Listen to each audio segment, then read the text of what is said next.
All right, we live? Okay. Welcome to the Monday, March 23rd, 2026 Tufton Borough Board of Selectmen's meeting. Please join me in the Pledge of Allegiance. I pledge allegiance to the flag of the United States of America and to the republic for which it stands, one nation, under God, indivisible, with liberty and justice for all.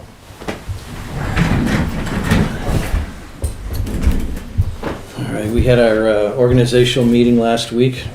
Today is our first official Selectmen's meeting with our new Selectman, Jenna Dancy. Welcome aboard.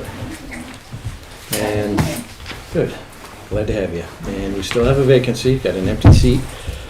We've got some applications coming in, and hopefully in the next Selectmen's meeting we'll make a decision.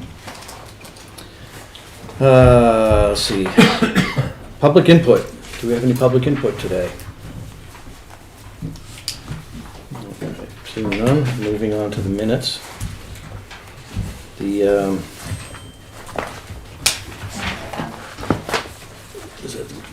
minutes folder contains minutes from Tuesday, March 10th, which was election day. And since I'm the only one left on the board that was involved in these minutes, I guess I'm going to approve them myself, because you have to abstain. You weren't here. So I hereby approve the minutes of Tuesday, March 10th, 2026.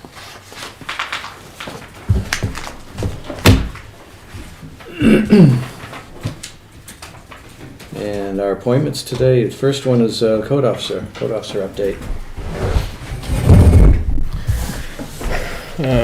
22 building permits, 4 new homes. I've issued 6 COs. I've done 110 inspections. I took all the ice eaters out of all the docks, and there seems to be no damage this year so far, but the ice block hasn't moved yet, so. No.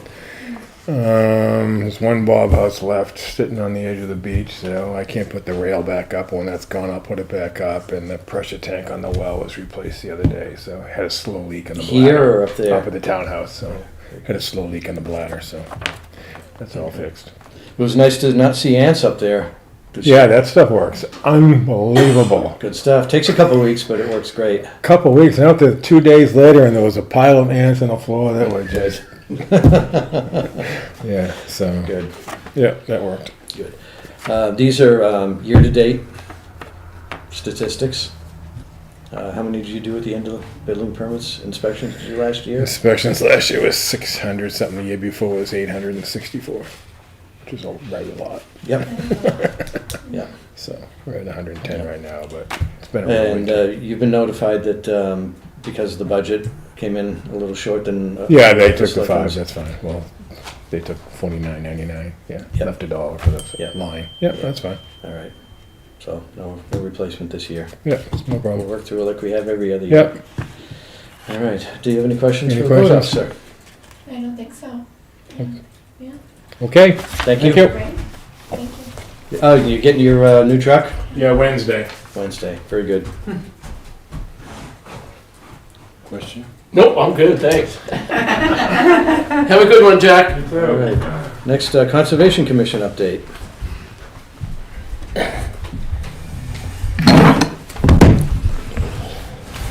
Excuse me, Bob? Yes. For the viewing audience, can you ask everyone to introduce themselves? Yes. Thank you. Viewing audience, would you be kind enough to introduce yourself for the record? Steve Scapicchio, working with the Conservation Commission. Vicki Seletsky, I'm the chair of the Conservation Commission. Thank you.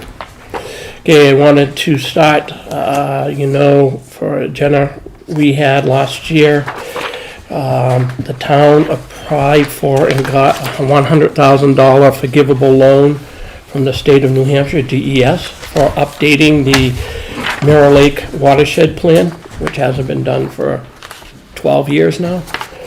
So, because it involves the town, so Mirror Lake Protective Association is actually running point on the actual development of the plan. We hired a engineer, CEI, to actually produce the plan for us. But the town took out, the loan had to be taken out through the town. So the town is tied into that whole plan. And as long as we complete all the objects on the plan, the loan is 100% forgiven. In the meantime, Mirror Lake Protective Association has agreed to pay any interest or charges against the loan, so it actually will be no cost to the town in the long run. Because the town is involved in this, I figured a quarterly update to give you guys an Yeah, update. before you get into your update, would you just, for the record, speak about the mechanics of that loan? The $100,000 that we are backing it, Yes. do we actually have to pay that money out? Or does it just sit there knowing that it's available if needed? So yes, so the $100,000 loan, the money isn't dispersed to us until the town puts a requisition in to pay some invoices. So then, once you start paying the invoices, then the loan starts, so to speak. And then you're liable for the interest on whatever amounts have been withdrawn. Now, these invoices that are being paid, who's paying them? Do we pay those out of the loan and then get reimbursed? Or do those invoices go to Lakes Region Protective Association? The invoices have to go to the town, and then the town does a draw on it, and the town would have to pay them, I would imagine. Okay, so we are expending from the loan, Yes, but we're getting $100,000 in return yes. after it's all done. They forgive the loan. Okay, so there is. You're not getting money back, but what they do is they forgive the loan. So as long as we complete everything on the plan update, then the loan would be forgiven. So in January, we got our first invoice. Yeah. And below the line, so where we have track warrant articles, the bill gets charged to that line item, that general ledger line, and we pay the engineering firm, the consultant, and then I fill out a requisition and send it to the state as Yeah. part of the grant program. So Ashley, we learned to do that. Yeah, And then we'll get an automatic deposit to, the state pays electronic funds, so we'll get an automatic deposit to our bank account and offset that payment. okay, so there is an out and a return. Yes. Okay, so Yes. that, you know where I'm going with this? Okay. It goes back to one of the discussions of the 737 that we had, the issue that we had right before budget, before town meeting. There was some confusion about whether that was actually revenue or not. So apparently it is revenue to offset the expense that we make. Balances itself out in the end, Yeah. but we have to pay in order to get the money back. Okay. Okay. Quarterly. Thank you. No problem. Yeah. So there are certain requirements that we have to complete on, for DES, in order for this to work. And the first requirement was we had to have a kickoff meeting with DES being present in it. And we did that in December. We had that kickoff meeting. That was the first one. The project officially began in January 2026, just because of the timing of it all. The town has submitted one invoice to DES to meet the requirement that a draw had to occur within 6 months of the project approval. So that was that one invoice that Audrey was talking about. So that was another requirement, that we had to do our first draw by 6 months. So we did that. CEI, who is the engineering firm, and you met them, Bob, is currently preparing the next step, which is a site-specific project plan. They call it the SSPP, which must be reviewed and approved by DES. So, along with the town, DES is tied into this. So everything we do has to get approved through them. Pending DES approval, the SSPP, the next step of the project, appears to be on schedule to begin late spring, early summer. Obviously, we can't do very much with the lake frozen, so we're looking at that. It's going to start with an analysis of the historic water quality data. Mirror Lake, we're very fortunate. We've been collecting data on Mirror Lake for over 20 years now, so we have a lot of data that we can do with it. And a new water quality goals for Mirror Lake will take place based on coordination with the MLPA. They're the ones that actually go out and collect the samples every month to send into the state. Once that is done, we can schedule goal setting with the MLPA and NHDS to continue with the project. Next step would be an initial setup of what the state calls a lake loading response module, which is really what all the chemicals are in the lake, so that we can see what's going on there.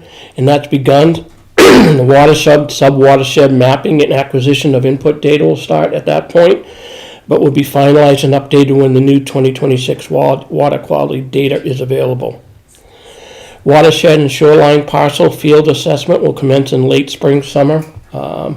And that is, CEI is going to go to every parcel around the lake, either physically on land and talk to the owners and do a survey of the land.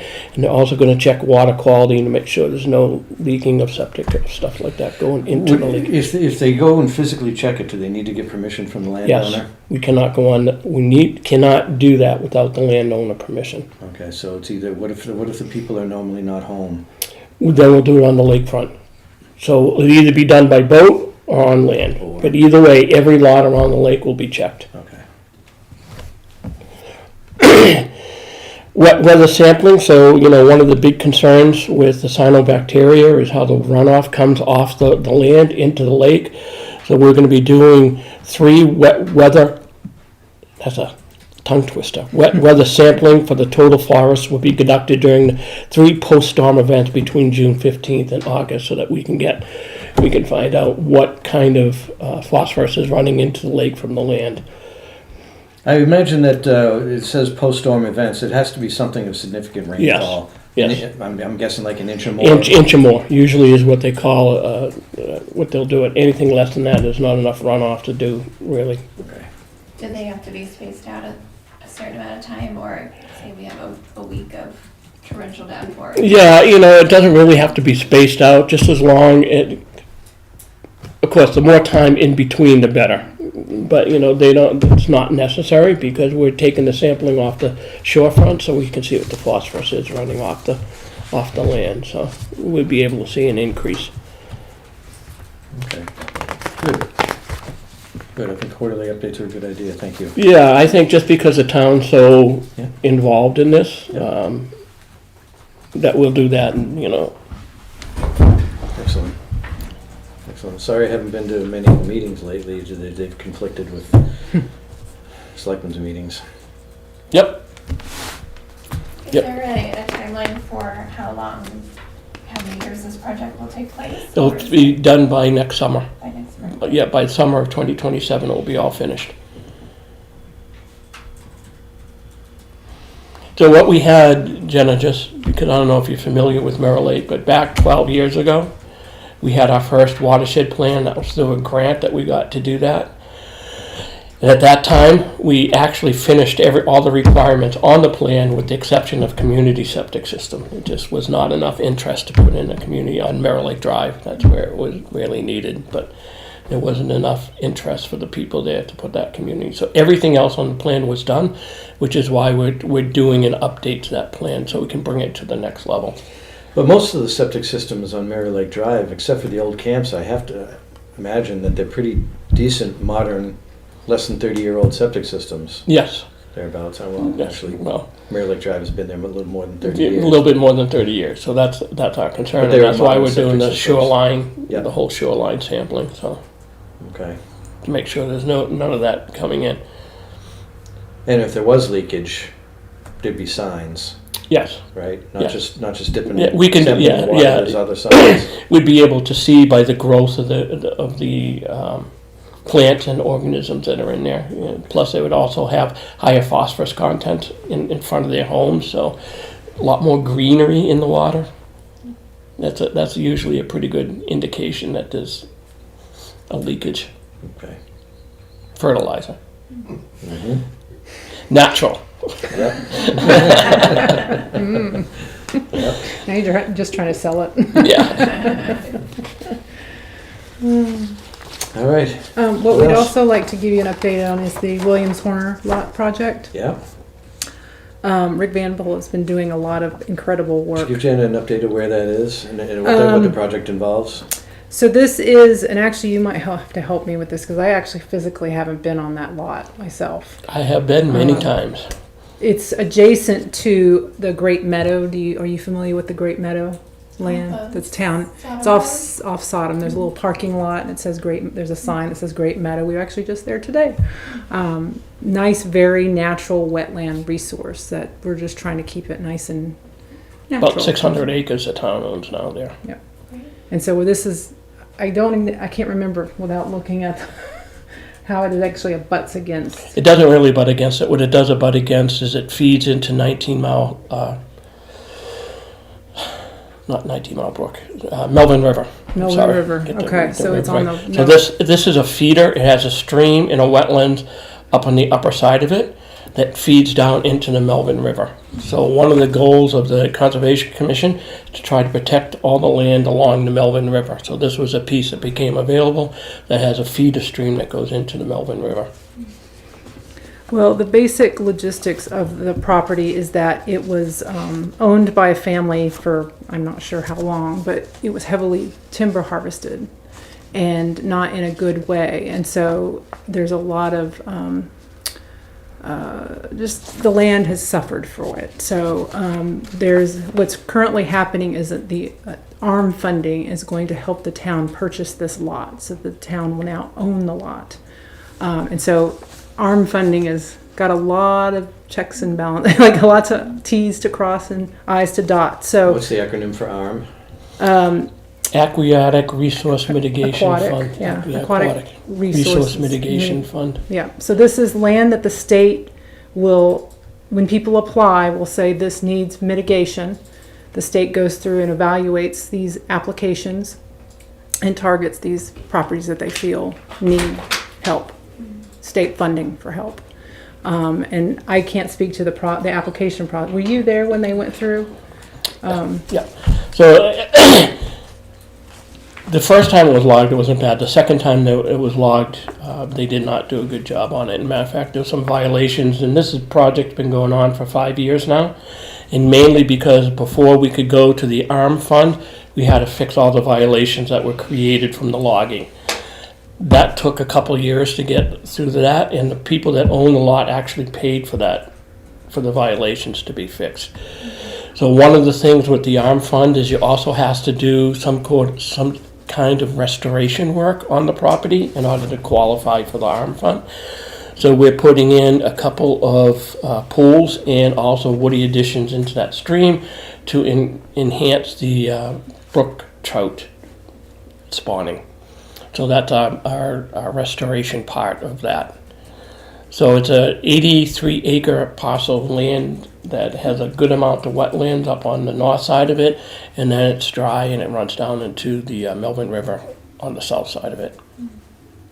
So it's a really excellent piece of land to go into conservation. Great. And who found this piece of property, or did the landowners approach you? Yeah. So I found a piece of property, and that was, like I said, almost 6 years ago now, and then the Williams family agreed to sell it to the town. The current landowners have been incredibly patient with this process. This has been how many years going? 5 years. 5 years going. And so I want to say it was Brenda, came to one of the Conservation Commission meetings, and she had this look in her face in which I was actually thinking myself is like, how long is this going to take? So, but Rick Vanderpool, who's I don't know what you would call him. He's like sort of the mitigator of this whole process. He's our engineer. So the town hires Rick he's our to do engineer, all okay. this work for us, because it's very technical to get this work done. Has to go through ARM, DES, and the Army Corps of Engineers to get all this stuff approved. So we have Rick, who we've hired to do this, and a part of his salary will come out of the grant. And the reason he's so such a good person to have on working on this is he did an ecological study on the Great Meadow back in 2002. Thank you. And so he's very intimate with the natural resource of that area, and so this kind of ties into it. So he's just well versed in what this property needs. He just speaks, and you just go, "Wow, you know a lot." So it's a great resource for him to be on our side, working on this and doing this. So I'm just having an email of the update he was giving to the landowners on March 11th, which says that I have signing authority to receive the funds from the state. There's a draft grant agreement going on. It should be done soon. They're working on the federal mitigation plan components.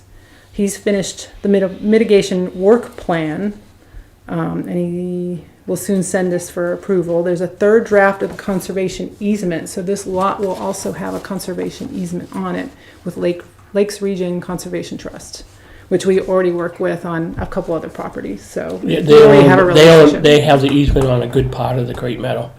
I would say they own the easement on 92% of the Great Meadow, so. So does that mean that we can use the property for restricted activity? Hunting, fishing, So to speak. yep. So it's absolutely open to the public. That's one of the requirements for the ARM, is that you can't close the property. Yeah. So it's hunting, fishing, no motorized vehicles or wheeled vehicles or anything like that, but public is welcome to go ahead. We will not be creating trails on it. That's another requirement for ARM, is that it has to stay natural. Because it's part of the mitigation. Right, sure. So they're working on an easement with Lakes Region Conservation Trust. Lakes Region has to do what's called a baseline documentation report. It's a creation of what you do when you create the easement, and it's the status of the land at that point in time. And so it sort of starts the baseline, and so every year it gets monitored by them to make sure that the easement is being followed and there's no encroachment by a property about, a butter. There's no issues with wheeled vehicles coming and riding through there and doing things that they shouldn't be doing. So the survey is also happening, and there's an environmental assessment is being commissioned, which will begin in April, so that's pretty soon. So that's the update on how the property, it's going, I think, very well. We've already met with the ARM people a couple times, and they seem very excited about this project. Who looks at the property annually to make sure that it's not being violated? That would be Lake them or- LRTC. Okay. LRTC, usually somebody from the Conservation Commission goes with them as a representative for the town. As a landowner. Yeah. So the landowner usually the Lakes Region will reach out to us as the landowner and say, we need to do our annual monitoring. We're going to be out on such and such day. Do you want to come? Is it a good time? Coordinate, that kind of thing. So Good. they work really well with us. I mean, as far as my experience with them so far, they've Yep. been very nice and easy to work with. Yep.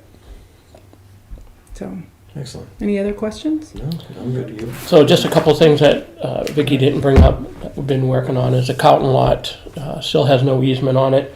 We were going to apply for a Moose Plate grant last year, but Rick got tied up with this one and he didn't do it. So we'll apply for a Moose Plate grant this year to get the easement on that property. The Carlton lot is a piece of property directly adjacent to the transfer station that we purchased for, and this piece of property abuts the Great Meadow. Yes, So it'll become part of the Great Meadow. another protected piece of property. Yeah, so we'll work on a Moose Plate grant for this year.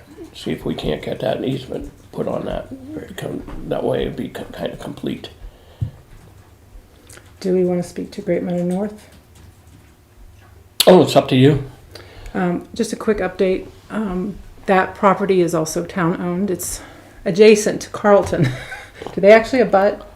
Yes. Okay. But it's so if you go down the transfer station, you drive by that white trailer, you go up to a gate, and that gate is the beginning of the Great Meadow, actually. It was monitored this year by Lakes Region with Steve Scapicchio, and they found some violation issues.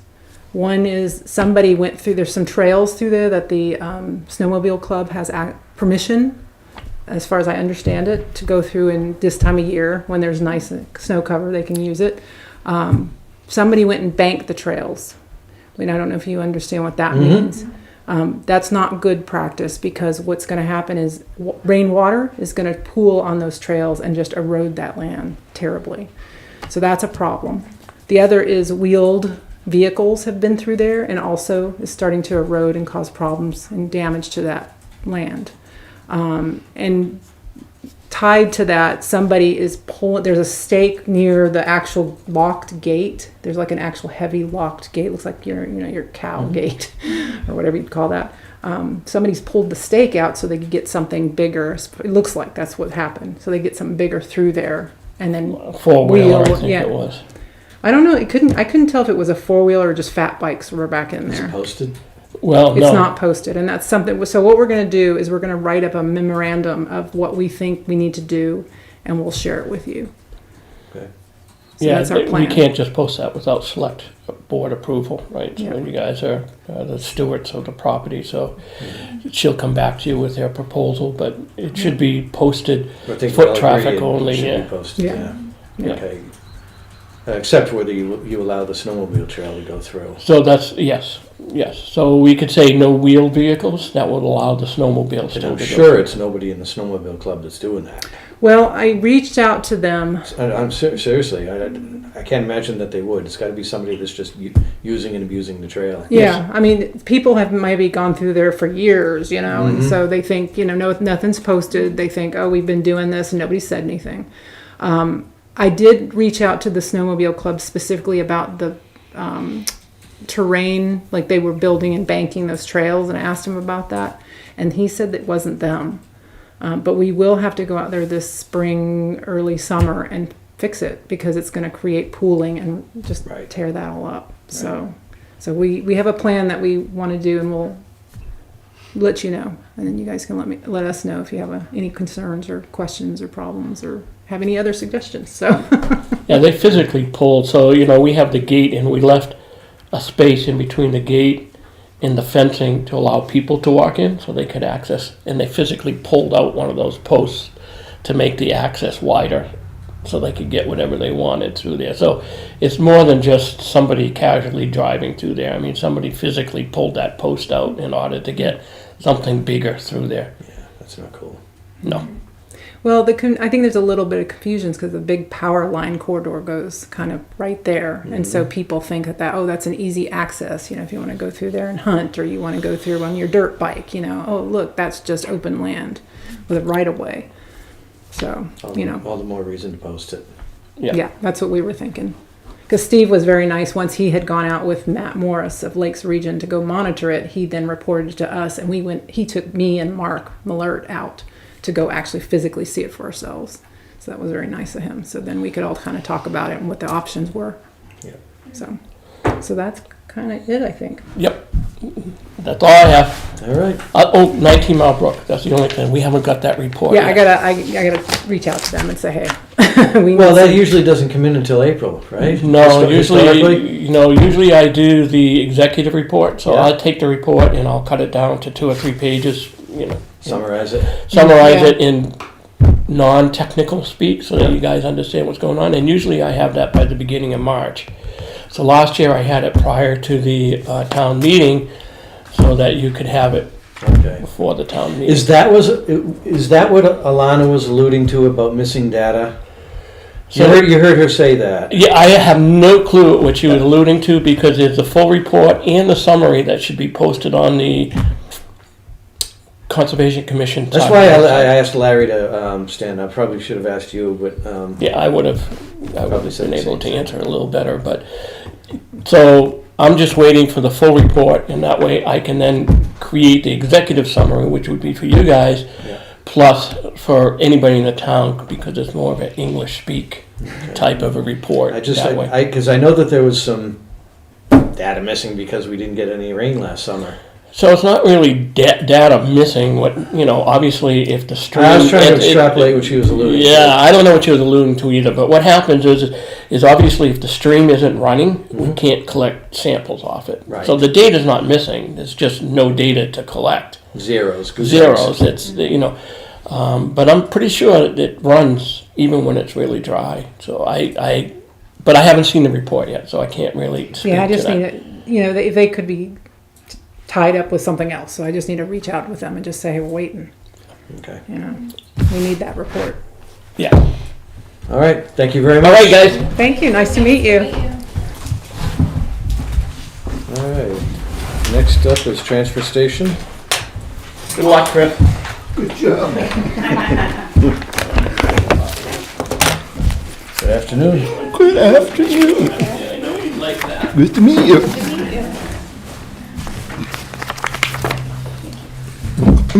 Have you met Chris before? Probably up at Anyways, formerly Chris Rule, Transfer Station Superintendent. Jenna Dancy, our new My selectman. husband is most of the time, but they're on occasion. that's good. I announced him as, I announced him. Yeah, yeah. You don't need to introduce yourself. So we had talked about this LRPC. Household Hazardous Waste Day. I put together a little bit of information here. So, just to bring the conversation itself back up to speed, because when the budget at town meeting was passed, the budget committee's budget, which is what passed, was, I'm sorry, that's technically incorrect. Your budget was reduced, you were given a different number. okay, well, we don't want to get technically correct. The selectmen's budget was reduced Correct. by $100,000 and change. Yeah. Okay, so it's our objective to find this $100,000 and change. And one of the areas that I had suggested that we look at was Household Hazardous Waste Day. Yep, yep. Yeah, right there? My pen detonated. Exploding pens. All right. So back again, looking for money to fill that $100,000 void. One of the things that I had suggested, and I've been getting a lot of raised eyebrows, is cutting Household Hazardous Waste Day this year. Yep. And apparently, I think you're here to defend Household Hazardous Waste Day. I put together a couple things. We don't necessarily go into the household hazardous waste day, but I prepared a few things that if we cut, it would reduce the budget. But my preparedness for the last 2 years, we participated in the Lake Region Household Hazardous Waste Day. We use volunteers, transfer station employees, hazardous material disposal vendors, as well as waste management. In 2024, we serviced 104 customers. In 2025, we serviced 143 customers. So that's about 9% of our population. That 9% didn't all come, 143 people didn't all come from Tuftonboro. So it's a little, the numbers kind of get a little wonky, but in this pamphlet I gave you, it shows you who comes from where. So you can see in 2025, we serviced 147 customers. I have to 143. But some of those came from, you can see Alexandria, Alton. We had people coming from quite a distance. And of course we had people who came from here. Mm-hmm. But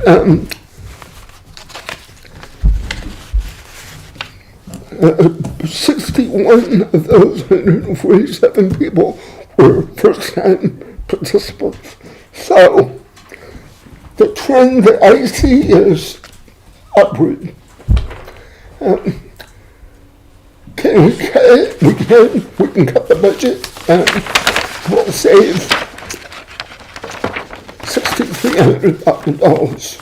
$6,300? $6,300 bottom line if we don't participate this year.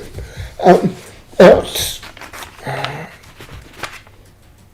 just a question that we need to decide, is it worth it or not? if we've only participated for 2 years.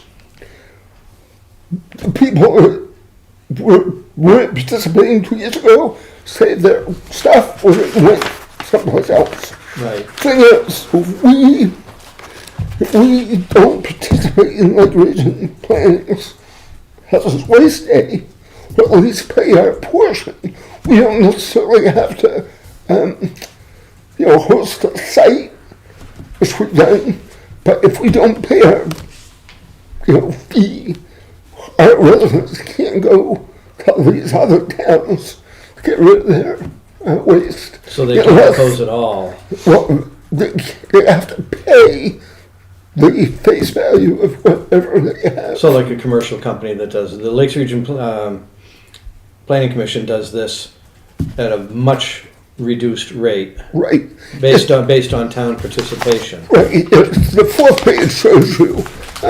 But for instance, they want 6293 from us to participate. That is 4.05% of the total cost to do, hazardous waste mitigation for the whole participating group. So it's basically pay to play.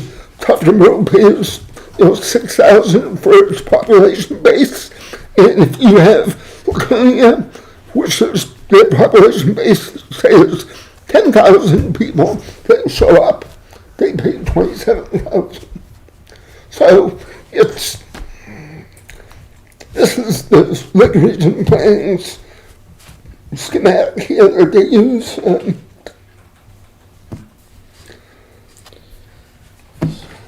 So it's, we can save $6,000, but we want to. I've got other things that we can cut. Will save us some money too, but Have you discussed these items with Audrey? we've chewed the fat on them, but we haven't gotten deep into it.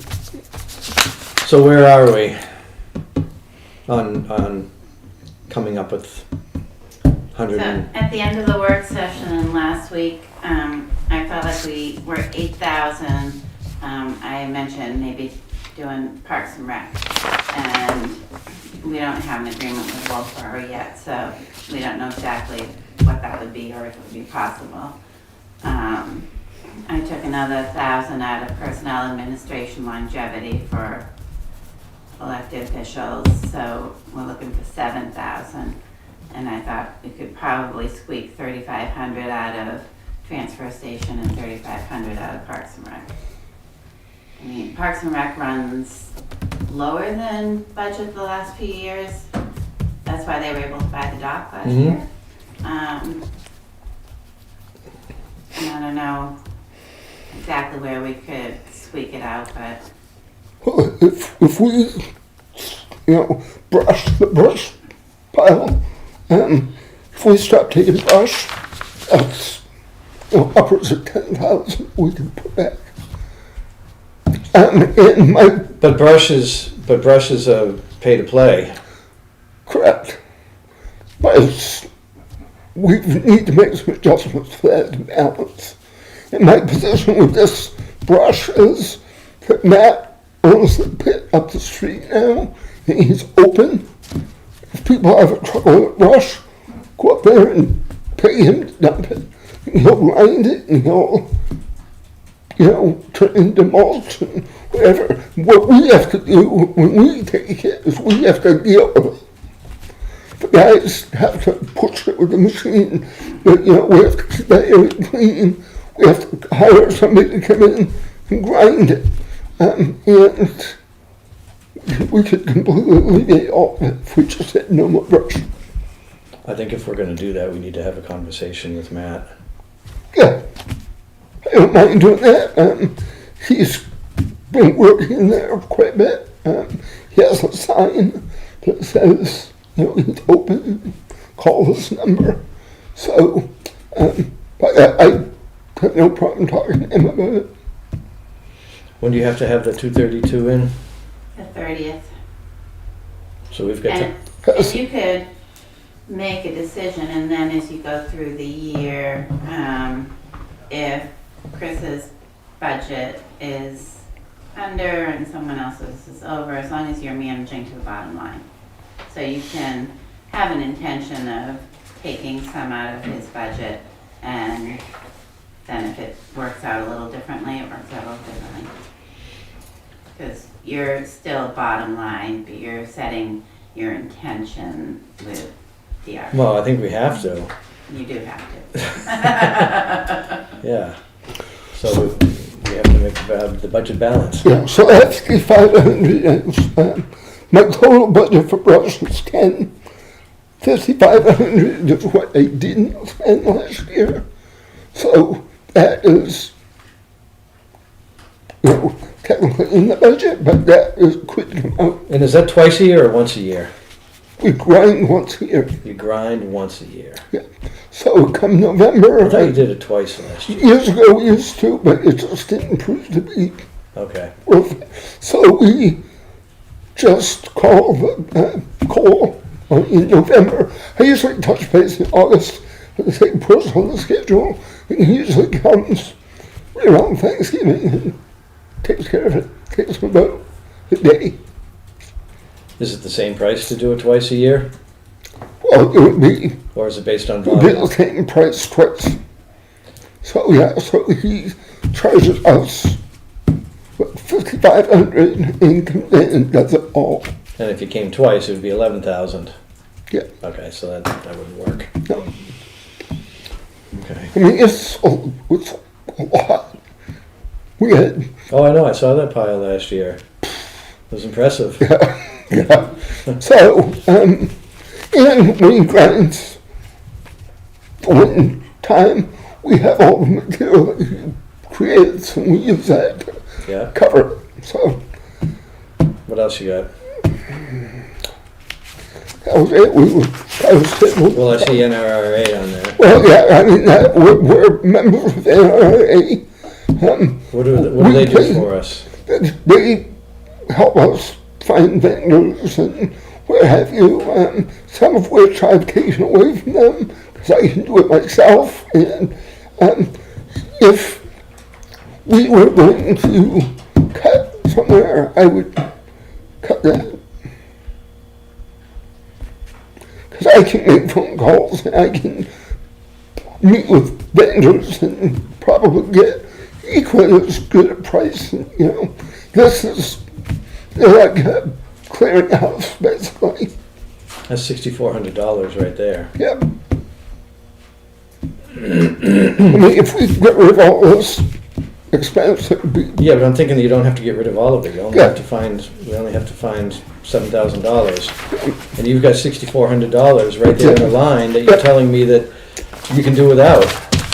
yeah, I mean, this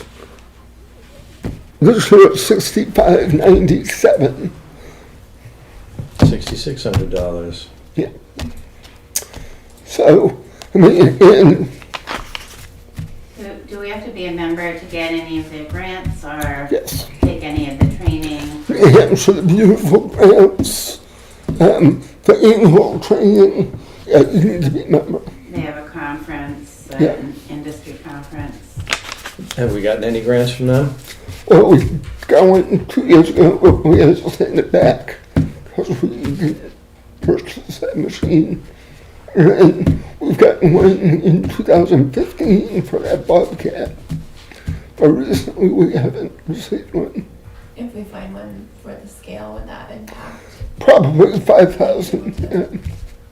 I would expect that we would get, if we apply for it, we'll probably get 5,000. I have a very good relationship with NRA. So if we spend $6,600 on our membership, we might get a $5,000 grant. Yep. And they get Okay. the training. Yeah.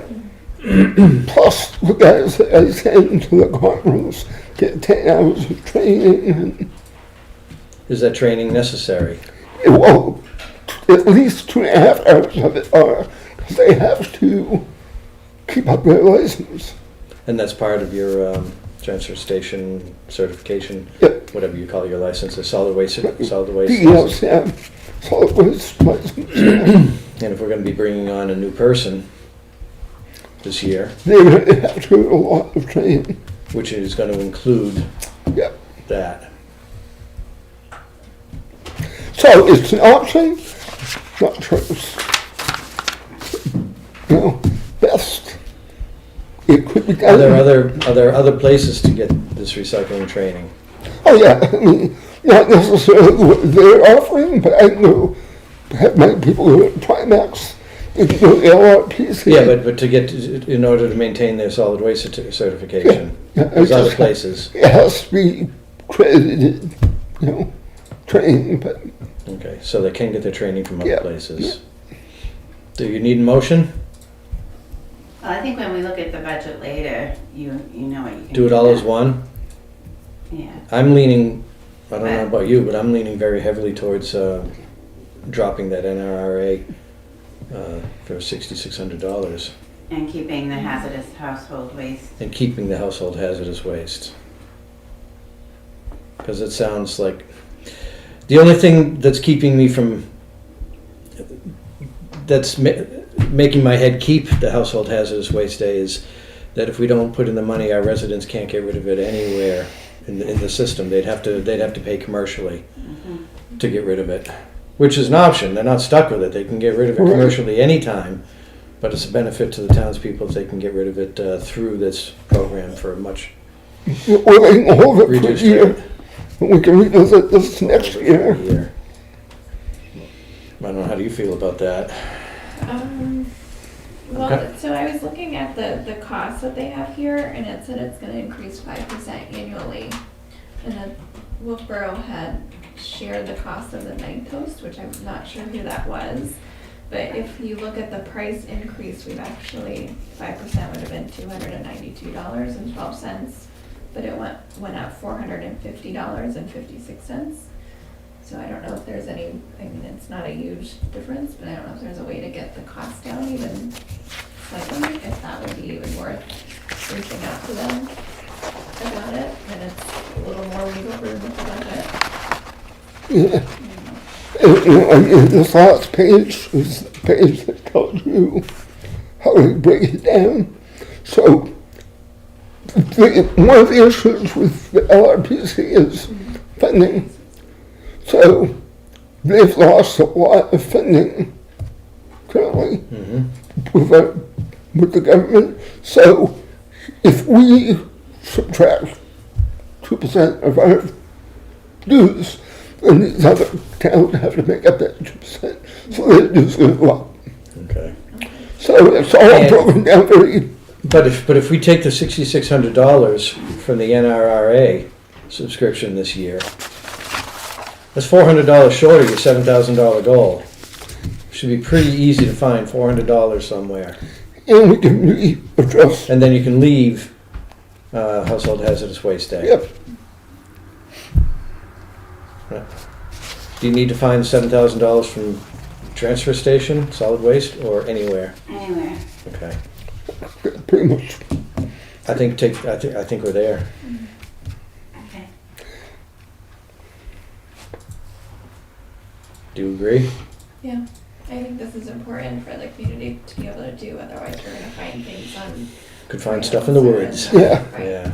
Yeah, they're holding off paying us until we came to a decision. So Yeah. now, if you decide that we're going forward with this, then I need to get you the Yeah. I think, signature Yeah. form. And, I Yeah, think- they I think have that's a it. consensus. I think that you still have it in your consent folder okay. because we tabled it last I week. don't know. I don't remember seeing it when I was looking through it, but Okay, I can reprint it if necessary. Okay. because I know they want this for next week. Yeah. And then on it. Yeah, I know. but the deadline is next week. Yes. That was a suggested return time. You know, the accountants have to go through the budget. I'll get it from. Yeah, it's not in here.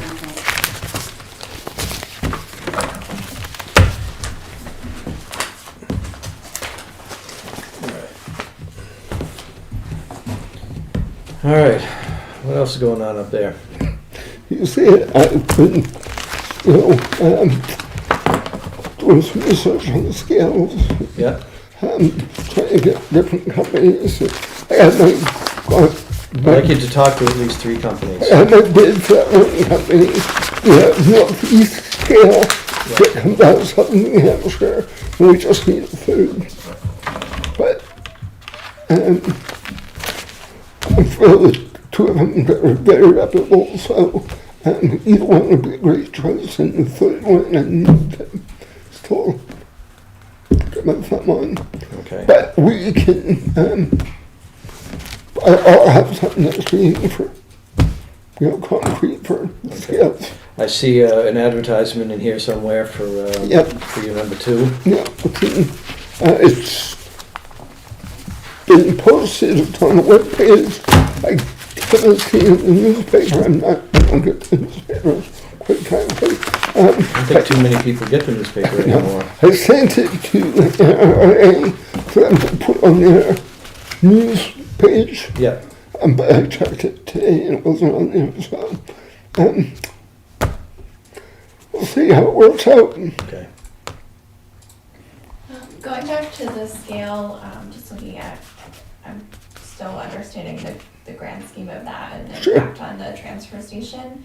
Is this something that's gonna be big enough that it would potentially, we would wanna look at how to get a small committee that is working to make sure this is implemented, or is it something that? I had talked about- department heads- I had talked about putting together a solid waste ad hoc committee.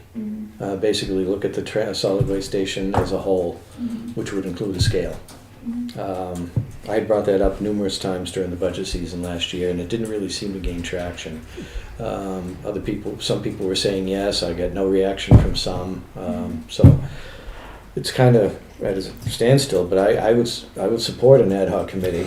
Well, I think With you being on it, of course. Right, of course. I think there's several items that are just coming around the corner that are going to need to be addressed. And I think if there's maybe a committee, it would be easier to push those things forward. I mean, we've got our parking lot is completely disintegrating. It's going to eventually need to be paved, and that may have to go into the town's paving idea. Yeah. That wall is just tragic. It really took a beating this winter, and that's going to be a couple $100,000 to fix. So, I mean, I think if we want to have a committee on this project, a committee on that project, that would work, or we could just have an overall, Well, my opinion, speaking for myself, is if we have an ad hoc committee, a solid waste ad hoc committee, it's going to cover everything. It's going to cover looking at your potential uses, your capital improvement plan, but it's also going to look at your operations. Go ahead. Just in all due respect, this meeting was for household hazardous waste because you have other appointments that are running. Okay. Okay. Okay. All right. So keep the conversation to a minimum. Got it. Got it. but yeah, that would work. I think it would work, I mean, It's going to look at everything. yeah, Okay. put some parameters out there and run with it. Are you in favor of establishing an ad hoc committee that we'd want a selectman to sit on too? I don't know whether it would be you, me, or whoever would fill the third chair. Hopefully whoever filled that third chair. But I think we can wait to vote on that until that chair is filled. But I think we're all on the same page. Okay, great. Yeah? Yeah, I mean, how could it be worse? Okay. I know Rob wants to sit on it. Rob, Budget Committee. Oh, He said if I did form one, he wants to sit on it. Just telling you up front. perfect. Okay. Okay. All right. Good. Thank you very much. Appreciate the update. No problem. I'll next meeting, for Yep. next appointment. just make sure that the cops aren't here. Thank you. Come on, that thin blue line runs deep.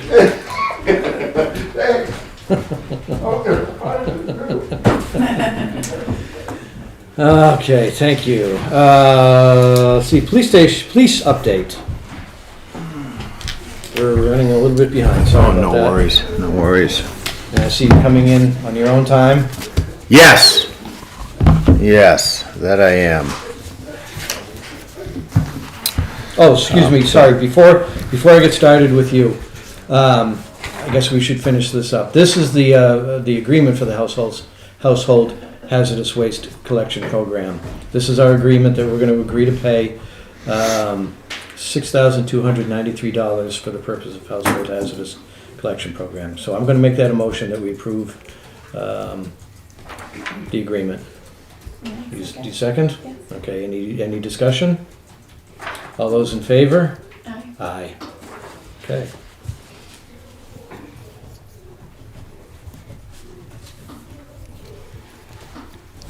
That's only one signature. Thank you. Okay, thank you. No worries. Just give you a little background, Jenna. When I come in, I will report this year's statistics up to the date of whatever the month it is, and I'll also give the year prior, so that it gives you a little bit of a backtrack to see where we were the same time period last year. Okay. Yep, just so you know. So we have one call out for a welfare check in the month of February. As far as training, I went to Law Enforcement Rescue Task Force training held in the state. I was able to get Captain Pike from the fire department to go as well. Even though it was law enforcement based, it was allowing fire and police to get together for critical mass incidences like shootings, to see how we can integrate and work with each other. It was a very good class, and I'm hoping that we can push forward with both agencies to have stuff set that way for in case we ever need it. Officer Bodette, it handled MDT recertification. The MDT is our mobile data terminals that we have in our cruisers, our computers. And because they're cellular based, and they link up to the sheriff's office, and we can run licenses and registrations and that kind of thing through them, we have to have a recertification for security purposes. So all of us have to do that whenever our anniversary date comes around, and his just happened to come up in February. How's that gonna change when Central Square comes online? It will still need to happen. Yep, that is a state of New Hampshire mandate that is kind of pushed down from the FBI, from So this CJIS. is this recertification isn't a certification on the software, it's a certification on the process. Correct. Okay. Correct. So when Central Square will still give us the option to run licenses and registrations and that kind of thing right through our data terminals, and that's the issue at hand. It's not the computer itself or anything like that. So we will still be pushing the same data for our request for that data, and we will all still have to have that certification. Okay. Yep. All right. Community policing, we're up. Directed patrols were up. Citations were down. Accidents were down. Arrests were up. Felonies are the same. Instances are a little low, and our calls are going to be pretty much about the same for this time last year. The next part of it, I broke down the felonies for 25 and 26 in terms of what that stat is as a general whole.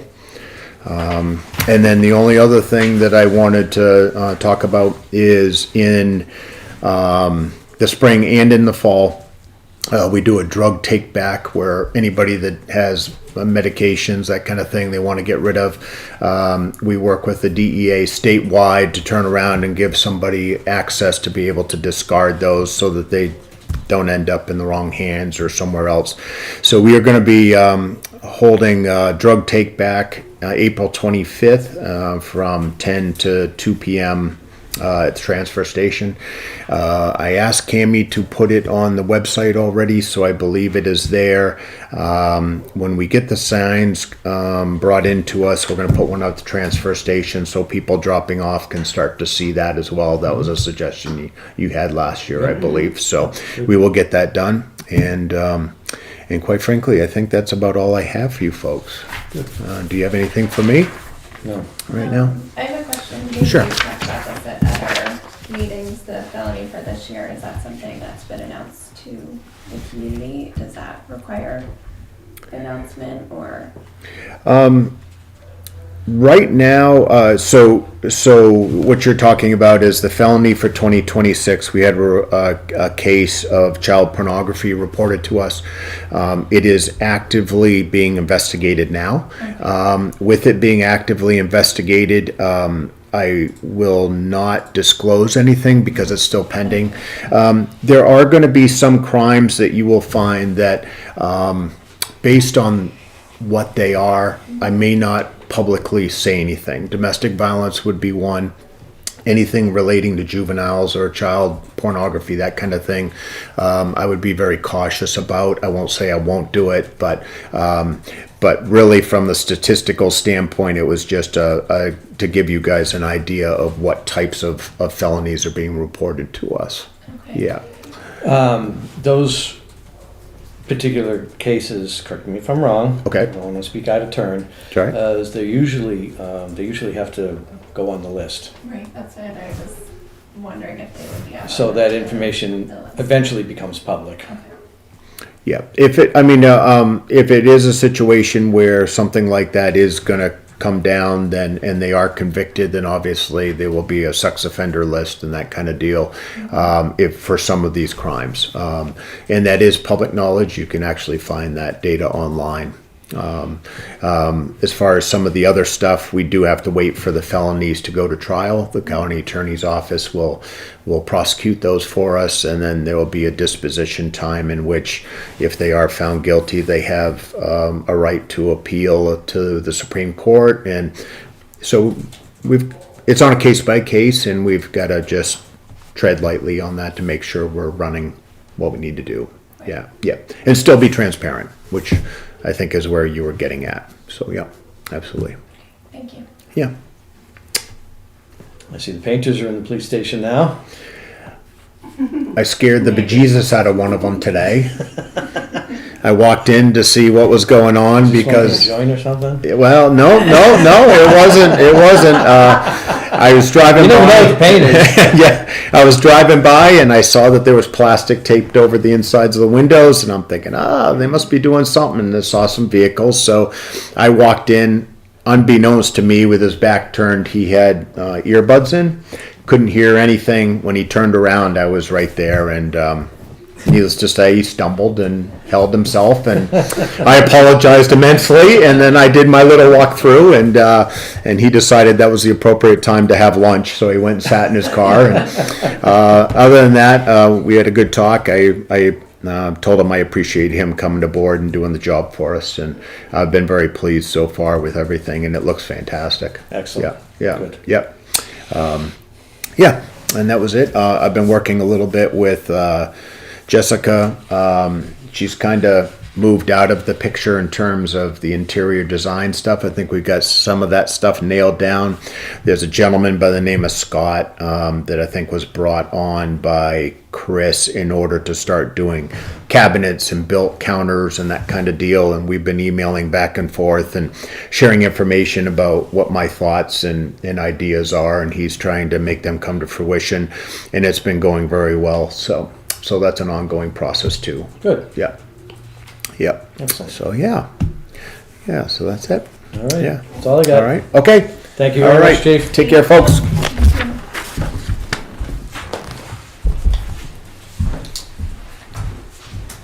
Next is Fire Department. Okay. Thank you.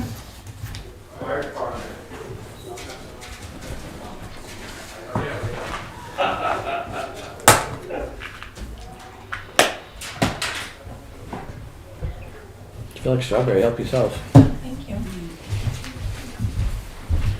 Guys, Chief Thompson, Captain Morgan, I don't know if you've met Jenna Dancy yet, on the selectmen. A couple times. Chris, nice to meet you. Figured Chris would come in today so that we could introduce him.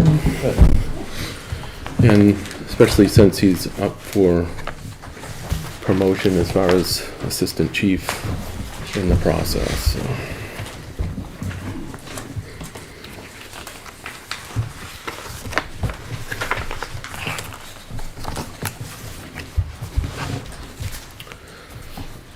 So I'm sure that you had Yes. opportunity to Yes. look at the packet. I did. Selectman Dancy had inquired in reference to a call that took place in Tamworth. We sent an update on that. We were not directly involved with the scene. We ended up doing, en route, we ended up getting put into station coverage and then going out on additional call and transporting from there. So our personnel had no direct contact at the scene. Okay, but But- that's what mutual aid is all Yes. about, right? But that is a good example of why that mutual aid is important, because that is, a issue that one department will not be able to take care of. There was initially 140 plus people in the building when the collapse occurred, and there's not any single department in this area that could handle something like that. Right, Especially if there was very serious injuries as far right. as I understand that there were a couple of serious injuries, Yes. but no deaths. No, which is Good. very good. You hate to see people having their worst day with Mhm. that, but It's good supposed to to be see the best day. Yes, yes. So we had a few other calls, but they were all fairly routine calls, as you can read. The new Airboat 2 was sent back to Cocoa, Florida for the drive belt warranty issue. An update on that, they've gone through some further measurements and stuff at the company. They haven't found any issues that they may have caused, so it's going back to the drive company to figure out what the actual issue is with that, and why it's chewing the belt up for that. So as It's not a pulley alignment issue? That's what the drive manufacturer thought, but when thought. the dealer took it apart, they said that everything was aligned the way it was spec'd Supposed to to be. be, so they're evaluating where the wear came from. Okay. So as they go on, we'll keep you advised with that. And we're not going to obviously sell the old boat until the new boat is 100% and operational. No, I assume that they came, picked it up, Yes, and they're gonna deliver it back when it's done? Yes. It's all on them. They contracted a Yeah. haul transport company. it actually. But it's all on them, is? Yeah. Yes. Matt at the marina loaded it with his big forklift. Yeah, And, obviously it got bound down and got shipped down. They were down there within just over a day. We even made them ship it on a flatbed, so it didn't even go on our trailer. So our trailer didn't see the extra wear and tear to go back and forth to Florida. We just didn't want, and we needed stays our available trailer to haul the boat as far as for Yep. ease of coming off and being used to operating it. So. Engine 1 was sent out to Lake Region Fire for the replacement of the AC condenser. After multiple months, it finally was produced and came in as far as it goes. And they took care of the frame work at the same time. They did find some other issues with the truck on its PM, and that stuff was all taken care of in the process. Utility 1 went through a oil change and exhaust system inspection. We thought that it sounded a little bit loud, but they didn't find any major issues with that. Engine 4 went for its spring PM and had some minor leaks that were found in the transmission pan and a couple other areas. Those were taken care of. That is currently back. Our engine 2 is there right now having its PM. A reminder for all seasonal permit holders, besides that it's snow again. I got mine. For the 2026 season, campfire seasonal permits are needed if you're going to have a campfire and there's no snow cover. And obviously Monday through Friday from 7 a.m. to 5 p.m. and Saturdays from 8 to 4 when personnel are in the station is when you can get them. I'd suggest calling the station prior at 569-3381 to ensure that someone's there. No sense of someone traveling there if not. I got as mine far as it online, goes. that's okay. Yeah, you can get a permit online. You can't get a seasonal permit online. I got a seasonal category 1. Yeah, if you want to pay for it. It's free. Well, $5.50 for Right. the Yeah, the that's permit was free. It cost me $5.50 to do it online. yes, and that's the way it Unfortunately, is. none of that goes to the state or the municipality. It all goes It to all the goes host of to the the website. whoever. I did it through Did the that. Division. state. Yeah, but But it that all doesn't, the goes money to the, doesn't go to the state and it doesn't come to us. It goes to the host of the website. for So them if to you maintain come to it. us, we can do I it for see. free and they don't pocket money Okay, gotcha. for not doing anything but Gotcha. hosting. It costs you money probably to drive there, but in your case, it wouldn't be too far. So. And then I just called it into dispatch. Yep, on a regular basis. Yep. So. Is that, update on the website at all? Yep, it's on our website. Full-time department personnel have been scheduled for a comprehensive health screening at the New Hampshire Fire Academy in Concord, New Hampshire. We're all on a separate date, basically, as far as it goes. But it's great to see that the state has come forward and actually set up that screening to see where everyone's at. And that's for retired full-time personnel and the current personnel. Is that for anybody who drives the equipment? No. Nope, it's for No, this- retired and active full-time firefighters. Just Just in for a general. cancer prevention Prevention.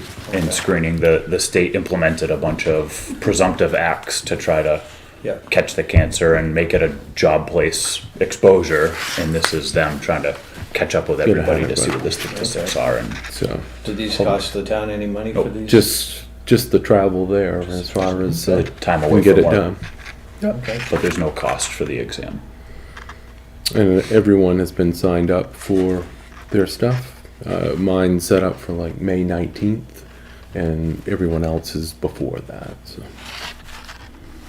I did look at the trees at the library and talked with the road agent, and those trees had already been marked as we had discussed, and the next week they got them taken care of. And they actually took out a couple that were around the fire pond also that would have caused damage to that, so which is great. How's the water level in your fire ponds? They're coming up. You know, when the winter first came in and ice was coming in, personnel actually had to go out to at least one of them to cut out the piping because it was being pulled up with the stuck in ice. the ice? And that would obviously damage it Yeah. if that had occurred. But it looks like that most of the ponds that we see are coming right up to the top. We've had a So- very, very slow melt so far. Yeah. I have a seasonal brook that runs across my driveway, and it just started flowing last week with the Right. rain. And it's not flowing very much now. I do think that it will be a dry season and an active season if we don't get further rain as far as that goes and more snow. So we got good snow this winter, but it was a dry snow. There's no moisture content to it, and most of it's already melted. So, like you said, you just started to get a brook, and Yeah. you probably aren't going to get much more unless we get. This storm was a little wetter than the rest, but it's going to be dry. We did put our forestry in service already because of that. so that's up and running as far as it goes. As requested by the town administrator, the personnel action forms have been completed and submitted for your approval. For the vast majority of the staff, this is only a COLA. There are a handful of members who have completed additional training throughout 2025, and contribute to step and grade changes as they were included in their PAF. The 2 career staff members receiving a step and grade change will have evaluations completed, which I have those with me. There was We have those. thank you. It was corrected. It's been corrected? Yeah. So we're not signing these, or are we? You still have to sign them, but Only the one there's no, corrected. yeah. Apparently, there was a question of whether or not there's retroactive pay for the call members, which Yeah. there is not. Okay, because it still says 1/1. Yeah, on that these. was my Yes. mistake. So we're not signing these, we're signing those. Or are we correct, changing the date on I this? can initial those, I'll do that. Okay. Right. All right. Yeah, it was just a mistake as far as entering the. In other words, I just Yeah. want to get it right. Yeah. That's all. Still need to be signed, but Not beating there's no, anybody up. yeah, there's no retro Okay. for the call members. Thank you. So, this included position change for Captain Morgan to be assistant chief, and You it's. sure you want to do that? I made the move from Laconia here for a reason. All right. Down the road, we had noted, obviously, with the PD, there had been like introduction to the selectmen as far as the change, and our full-time pin and ceremony, our full-time firefighter also did not go through swearing in or anything along that line. So we would do them both at the same time, if Okay. that's okay. Yeah, of course. When's that going to be your next, do you Next do that at month. the firehouse, or do you I do was it at a gonna selectmen's ask you. meeting? or- You guys did it here for the law enforcement officers. We can come here and Yeah. do it on one of your meetings. I think that'd be a good Can you idea. do it Yeah. April 6th? Sure. Do you wanna wait till 3 selectmen to see that? I think it'd be nice. I mean, you can sign this and it can happen, but the formal The ceremony can happen Yeah. whenever, yeah. I think should happen with 3 selectmen on board. All right, Okay. Yeah, okay, which So probably, not the 6th. it probably won't be the 6th then. probably 20. Okay. Okay.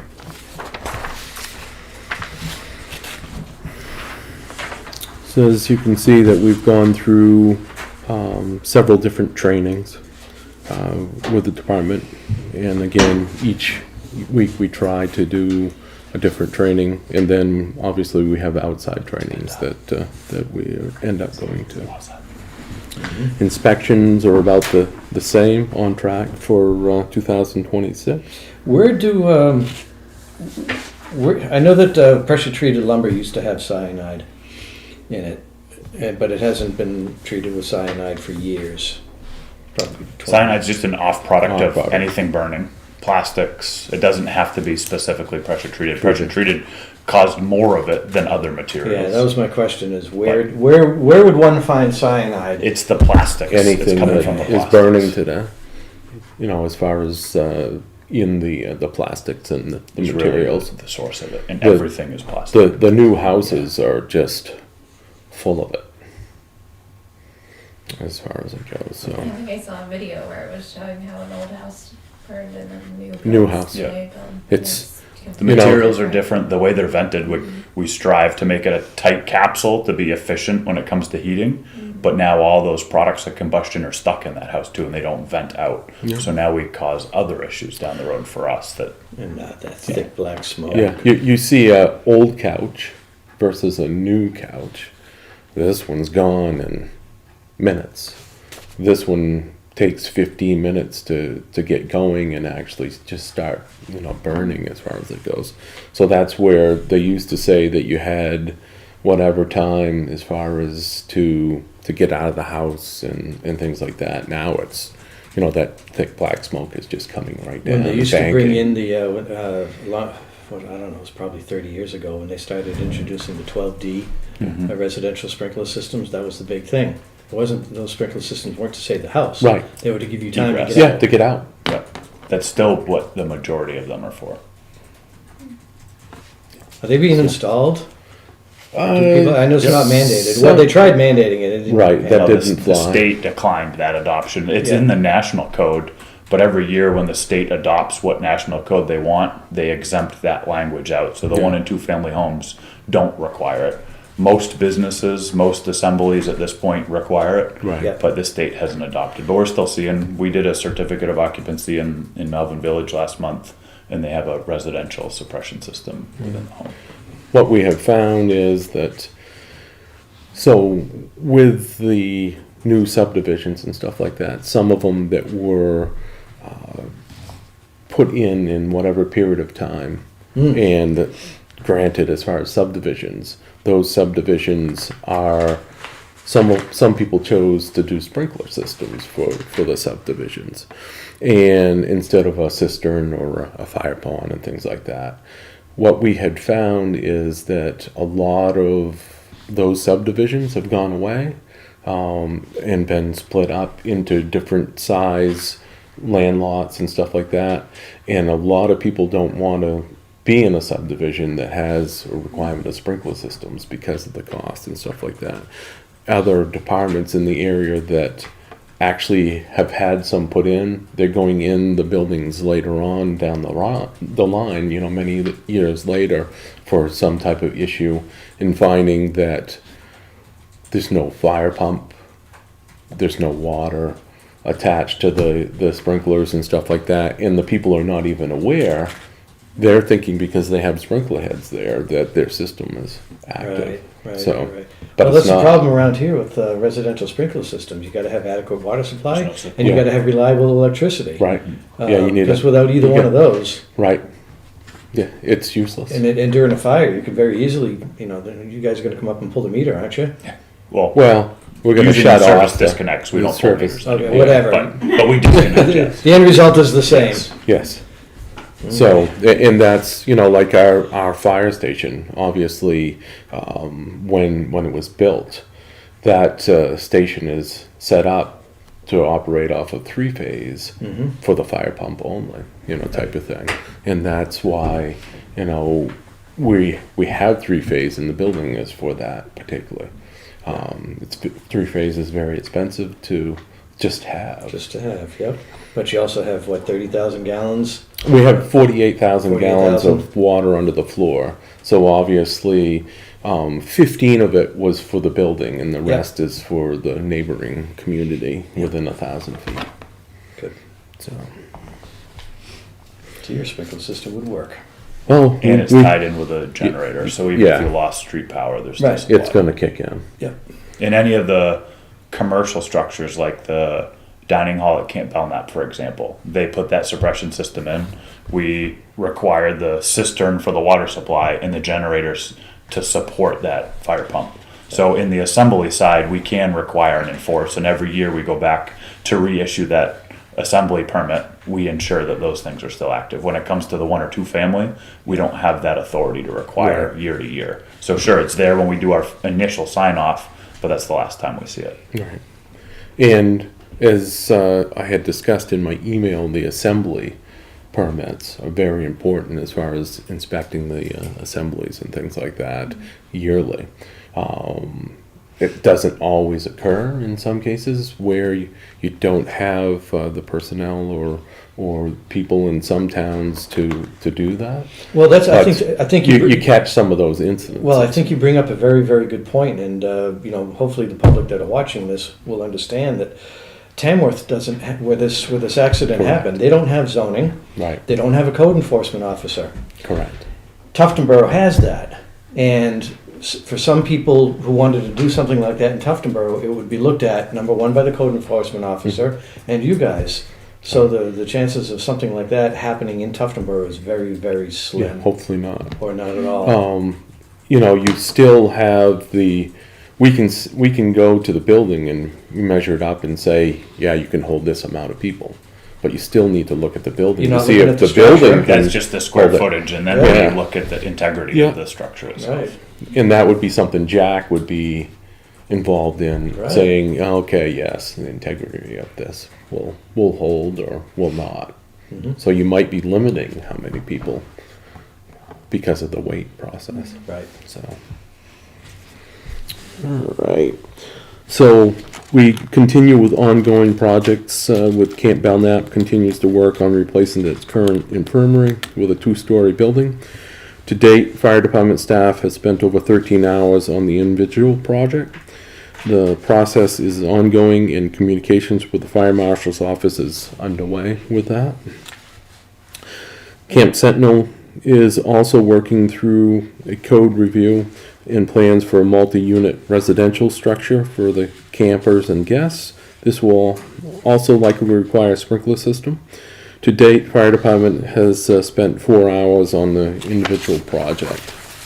And Camp Northwoods has no new progress on their project. Now, So something they're like infirmary. this, I would hope that you're looking for stamped plans.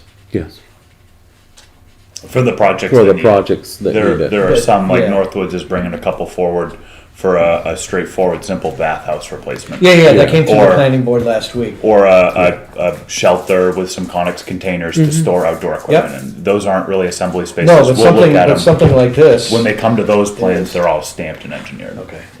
And that's the reason the Belknap one is at the fire marshal's office, because the engineer said they needed this. We agreed with them, the camp wants something less. So Right. they're trying to apply for a A variance. waiver, yeah. So, and once information comes from the fire marshal's office, we'll keep you updated Yep. for that. Central Station generator had its major PM. It was completed on 3/16, and everything looked good with I that. had a question for you about one of these buildings. Substation heat, Mm-hmm. we're at 72% already on substation heat. Mm-hmm. That's out of line with the other departments. Well, Any reason? because they let us run out, and they had to fill the tank a couple times now, prior to what normally happens. If they continued, so it ran out in 2025, which was at the end of the year, and The bill got came in put, the bill 26. came in 26. So there's a whole tank of fuel that Twice, both stations. yeah, so that's why it's not in line. So if the bills came in 26, and these are 25 fills, But it was like right at the, The time where you'd already closed your books for 25 because they were so slow at right, invoice. but this could impact us at the end of the year. You may not. yes, We might not need that much because the tanks may be closer to full come toward the end of the year because we filled them out Okay. of sequence. Yeah. But So- it'll Well, be tight. Keep an eye on that number, please, Yep. as the end of the season approaches. yeah, we noticed that as far as, that was out of the norm as far as percentage wise. We should be at like 20 something percent versus, where that was at, so. Okay. So action items, all hazard mitigation plan, assistance agreement between Lakes Region Planning Commission and Town of Tuftonboro for 2026. Signatures were needed, and attached for review. Did you guys get that? Did you guys get that in your, It went out in your email. So that's Came out in my email, I got it. What are we looking at? this is it. If you wish to. So that's the agreement with Lakes Region Planning Commission to Yeah. facilitate our renewal of the hazard mitigation plan. It's a 5-year renewal and we're coming up on it. We did get a grant from Homeland Security and Emergency Management for a 75-25% cost split. and we do have the money in the emergency Budget for management our budget share. for our share, so. But that'll be coming up sooner than later, so we're just looking to implement that plan. You can have this copy and I can produce another one if you I'm need. just trying to see if I have it here in my stuff. It's on the printer right now. I'm not seeing it. Sorry, you didn't have my undivided attention. Go through this again? That's all right. So that's the Lakes Region Planning Commission, who we work with for a lot of different planning stuff. Yep. And that's the contract for us to work with them to update our hazard mitigation plan that we do every 5 years. It's coming due this year. I did secure a grant at the end of 2025 that we squeezed in at the end. That's a 75-25% split. So the grant covers the 75%. We have 25 to contribute, which is in the $2,500 mark, 24 something, I don't remember without looking. 25, 31, 25? Yep, that's our share. We have 4,000 budgeted already in the year. And sometimes they allow soft cost as far as that group that needs to be put together, that we can use their hours as far as time-wise to go towards that. And I know this is something that we do every year. Every 5. Yeah, every 5 years. Every 5. Yeah, Yeah. but we'll need a signature from you guys on it. And we will need, obviously, it's usually like 7 people that are part of that. Oh, you have If- this, you have it. Sorry. We will need a selectman's representative on. At some point when At we some start working on that project. There'll be outside people from the community, stakeholders from businesses, Police stakeholders from your department. office, police department, code enforcement, all contribute to what hazards we might have in town to update and Information. manage that plan. Highway Department. Yeah. Okay. All right, well, I'll make a motion that we sign the agreement between Lakes Region Planning Commission and Tufton Borough for the Natural Hazard Mitigation Plan Update Assistance. And this is going to cost the town, which is covered in the budget, $2,531.25. And then second. Any discussion? All those in favor? Aye. And looks like there's a spot for Just a single, I one believe. signature on here. And that does allow us to be able to get grants, down the road, or obviously, in the case of when we have natural disasters, be able to get funding that comes available. So, Has there been a committee in the past for yes. this? Okay. There was a committee in the past, one time period we did it ourselves without any major, because there wasn't a lot of updates that needed to take place, but it has been long enough that we feel that we need to put a committee back together and We'll do a and public go through notice. it. It's 23rd, right? Yep, it is. Is there a timeline for that? I'm working on something for the Tufton Borough Times for their next publication. Mm. Yeah, we Or is it early? it's really early stages, Yeah. getting the contracts in place. but Once they get to the point that they say that, Do you want me hey, to put we it in need the folder, or to do you set this want it- committee up, then Yeah, and then we'll scan it. that's where we yeah. will be at, And but we can give it back. still. So we'll do a public notice and a memo and invite people in to help, and we'll make sure you guys are aware before we make it that far. Now, did I hear that Rafe's paperwork was Right here. right there? So Rafe Longiver, our full-time firefighter, we're looking to move his appointment from an issuing agent for forest fire permits to a deputy warden, which just gives him the ability to enforce more than just issue.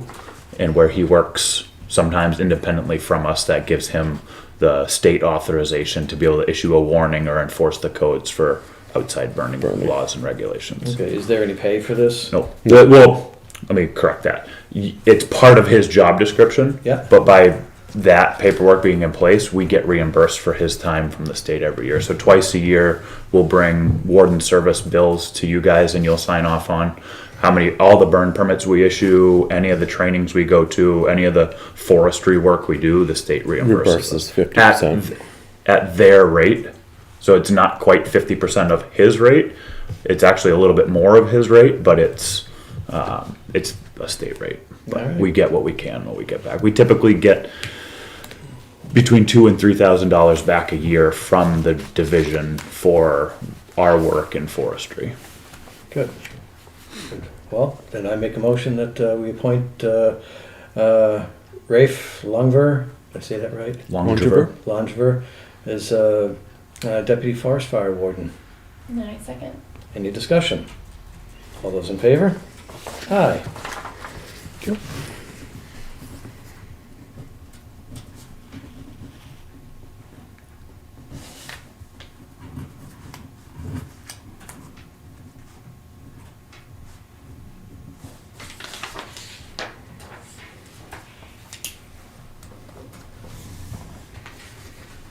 And the last action item there is the RFP for the SCBA compressor and fill station. Okay, That look was like the that. warrant article. Yep, I don't know I if didn't see a that, copy of it. I can give you.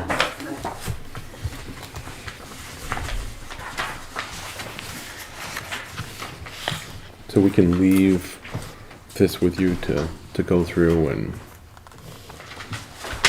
Audrey, have you reviewed this, the RFP? I received it, I did not read it, but So along with the town's procurement policy, we will have a public notice for it. We'll post it on our website, here in your office, our office, New Hampshire Municipal, and the Granite State News. As well as specifically to the vendors that we're interested in seeking Applying. proposals from. Okay. You're gonna keep a list of who you direct solicit? I think the auditor. Yeah, usually there likes are to see that. four private companies, IPS, Bergeron, HSC, and Firematic. Well, this looks like a pretty comprehensive RFP. I'm gonna move that, the fire department proceed with issuing the RFP. Any discussion? All those in favor? Aye. you can keep that for your records. This.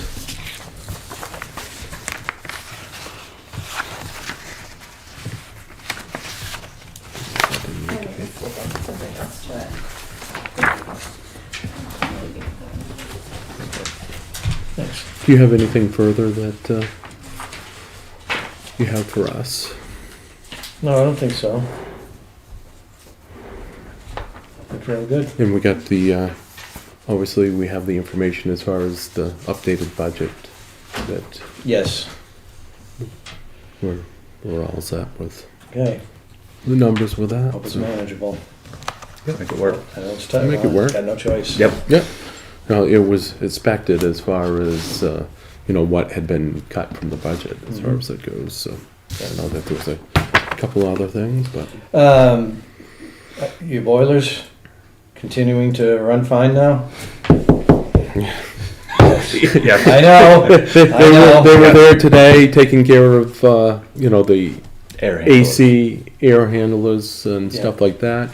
Preseason but, preventive yeah. maintenance. But as far as, since they have had the new controls, Yep. not controls, but the new The boards. boards put in, the correct ones, I've never seen them titrate the way they right? do. Yeah. They've been running. They used to just come on and run 100% all Yeah. the time. They thought they were running 100%, but as Yeah. we discussed, Yeah. they were only ever running at like 20. 25%. Now they come on, they run, they both run at what they need, and then they They turn shut off. They off. modulate That's based great. on outdoor Yeah. temperature. Yeah, we're hoping to see a difference as far as electrical And wise fuel. and fuel, but we won't be sure until whatever. However, we did change over, and we've trying to see how it is that the station is running 24 hours, as that might be someone there. We want to see what the difference is between, it shutting off and coming back on at the air handling unit and stuff like that, coming back on We at noticed. like 7 a.m. They built the station and implemented a schedule for when the building was occupied or unoccupied. Right, no. But yes, we're occupied during business hours, but we're in and out during all hours of the day and night. And we'd come in on a Saturday afternoon in July, and the whole building would be 80 degrees. Yep. Yeah. And then it's gonna cool back down on Monday, and then at Monday night it would warm back up, and it was doing this roller coaster. So we tried to adjust that occupancy time Yeah. to And be a little bit you more guys had the consistent. ability to adjust those Yes. those schedules? And see if that See what kind of happens. evens out a little bit without doing the roller It's like the coaster. nursing home and the jail, Yeah. 24/7, 365, It- occupied. Yeah. We've had some little blimps with the system as far as, because the system that runs the bay side of things where the cistern is underneath, that has its own heater out in the bay. And there was some little blips with that as far as it's running and things like that. I think that it was running too much. But we're monitoring the controls on that Well, to see you have what's radiant going up the on. bays, right? Yeah. Well, in the bays, but not where the cistern is. So the cistern and Storerooms. the turnout gear room was Yeah. built with a Yeah. separate air handler, so any of the carcinogens that off gas from the turnout gear Yeah. don't get introduced to the rest of the fire Yeah. station. Yeah. They stay in their own I building. need Yeah. everything that's So they wet. get exhausted directly outside instead of pumping through everything. Plus, else. they And that couldn't one put was running. radiant. Is there an over the ERV on system. that? Yeah. Yeah. Yeah. So that is all the rooms on that side of the bay. Okay. So, but we'll keep further watch. And, with and that. as a new select board member, anytime you want to come over, we're welcome to walk you through and show you some of the details of the building if you haven't had an If opportunity. you have any questions, I encourage you to do that. It's pretty Just to have an impressive. understanding of some of the details we're talking about, it helps to have I've been a, there twice, once with a homeschool group where, Yeah. the kids got to go through a lot Perfect. of the equipment and, Mhm. you know, my son was pretty excited whenever he came home with a little fire hat. And I was there, about 2 months ago, Okay. and they got to go through a few things, Good. but I know I haven't seen the majority at of any it, so, point. yeah, thank you. Yeah. we Appreciate we that. did have some discussion with Chris in reference to burning brush at the transfer station, and we'll be more than glad to assist in any way we can with that. there were some conversations Implementing it. historically that it wasn't legal. It is very legal for them to get the right permit and to burn some brush. Nothing over 5 inches, there's still some requirements and Yeah, restrictions. but But some of it could be burnt when they have time and it might minimize how much. being a layman, and you guys are the professionals, they wouldn't be burning on top of the. No, we'd set an area in a corral, contained, they'd feed it with a With- little bit of debris. With sand underneath. Yeah, not- exactly. Correct. It So- wouldn't be okay. burned where It is. The ground it is. Right. No, Okay, thank no, you. because But we'll that work could with them burn for to I had to years. ask. Yeah. That could burn for years. And I think that was some of the concerns historically, but I Yeah. think there might be Yeah. some options to set something up, even if he only burns 25%, that's that much less Right. that they don't have to grind and chip and pay somebody else to do. Right. I mean, there are getting more and more limitations as you go along, as far as you get more buildings, the array up there. Yep. How the ash would affect the array, if things falling down and stuff like Next that. rain will but, take care of it. Yeah. Yeah, but we're more than willing to help with that, set up whatever Well, we can. As far as burning brush is concerned, I fully support any help, or anything that you guys want to do up there. Okay. Absolutely. Right. Obviously, it'll take a little bit more of their time as far as doing different things. Yep. But I think that we can set up something because they'll have to put it out before they leave. Yeah, as long as you But guys are on board. If we can set up a tank that they can pick up as a skid unit or something along that lines with a piece of their equipment, and go over and put it out. then- Awesome. I mean, there have been instances in different transfer stations and stuff like that they've gone back for rekindles and things. That's all stuff that we would have to look at and address as you go along. Have you ever had to deal with a compactor fire up there? No. I haven't here, but I did twice In for the city of Laconia. Laconia when I did there. All right. Dump it in the driveway, pull it away from the building. Sure, Yeah. sure. I see videos coming across social media, All the trash time. trucks just Yeah. dumping it out in That's the it. road or Yeah. in somebody's driveway. Minimize the Yeah. exposure. Yep. The trash is trash, it can burn, but if we can save the vehicle or the building, Sure. then Right. let's. Vehicles explode. Yeah, and they're expensive. Yeah. In whether that is because of something someone discarded, as far as ashes, we came close to that just last year, but the person obviously it burned at his place instead of being in the dumpster. But you do have the batteries now that are That's more causing of a issues. concern. The That's- lithium batteries that they're not working, so somebody threw them out. They're damaged. They're compromised. Somebody else's trash with liquid starts mixing in it in the compactor, or the compactor damages it more, and then it starts to get into its own Right. thermal runaway and Right. lose the whole thing. Great. Okay, Thank you. Thank you. thanks, guys. Good evening. You too. Yeah. Next on our list of things to do is the consent calendar.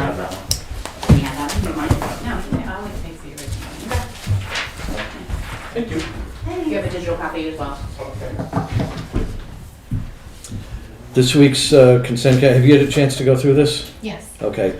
This week's consent calendar has a right of burial, an abatement recommendation from our assessor, institutional exemption for the First Christian Church, institutional exemption for Lakes Region Conservation Trust, and those are, I believe, our property taxes exemptions. An intent to excavate, yield tax levy request from the tax collector, a deed with no covenants. This is turning back over a piece of property that was taken for taxes. They came in, paid the bill, so they're getting their property back. And oh no, that's the warranty deed. I'm sorry. No, that was the deed with non-covenants, and the warranty deed for the acceptance of roads. We're taking over Ridgefield Road, which was approved at town meeting. Do you have any questions or concerns about any of the contents in the consent calendar? No, my only question was the roads, but you just answered it, so Okay. I'm all set. Then I'm going to make a motion that we approve all of the items that are in the consent calendar. There was one that was a request to deny. Did you see that one? It was, Yes, I did, and I'm glad you said that. Well, so we would be acting on the recommendation so we from the would be assessor. approving his So recommendation. we'd be approving his recommendation, but essentially it's denying the abatement request. Mhm. So thank you for clarifying that. And please note that in the minutes. Thank you. So the motion's been made and seconded. All those in favor? Aye. Aye. Okay, we'll sign those after. Okay. Action items. The action item folder is empty. A few items of correspondence. The New Hampshire Recycles Activity Report, which we may not get one of these next year. DRA Final Ratio Study Report. This is the, so the town went through a full evaluation, 2025. 2025, because our, That was our standard one. okay, Yeah. our ratio was at about 70%, and the DRA wants us to be at or near 100%. So this report tells us that we are at 98.4% because of the, Reval. thank you, of the reval. A letter from the New Hampshire DES about a certain piece of property in town, doing some work. Did some work. It was a violation, so they're just noticing us that there was a violation, which they're handling, and a wetlands application. What we see wetlands applications, it's the Conservation Commission that handles them. Okay. And actually, I think it's the state that handles them. They just notify the Conservation Commission in the town, and the Conservation Commission has the opportunity to go out and inspect the property. So it's just basically permit by notification. Okay. So that's it in the correspondence folder. Town Administrator and Selectmen's updates. Come on up, Town Administrator. We're approximately 50% through the personnel forms, and you have those. Yeah. Here's the replacement for the one that was incorrect, and he had incorrect rates here. Okay. And I will go ahead and change all these. I'll verify with the chief if it's a 4/1 or a March 1 date. Okay. Or I'll look in my file and see what we've done in the past. Okay. And we do need to, so it's kind of like action item, but I do need to submit the MS 232 by the 30th. So what I had done, and you should have the 232 and a current expenditure report. I took we were $8,000 that I felt was unsettled or unclarified from the work session last week. And I took 1,000 out of longevity for elected officials. And then I took, And we are reminding elected officials that they don't get longevity. right, I have that action item to draft a memo from the selectmen. Okay.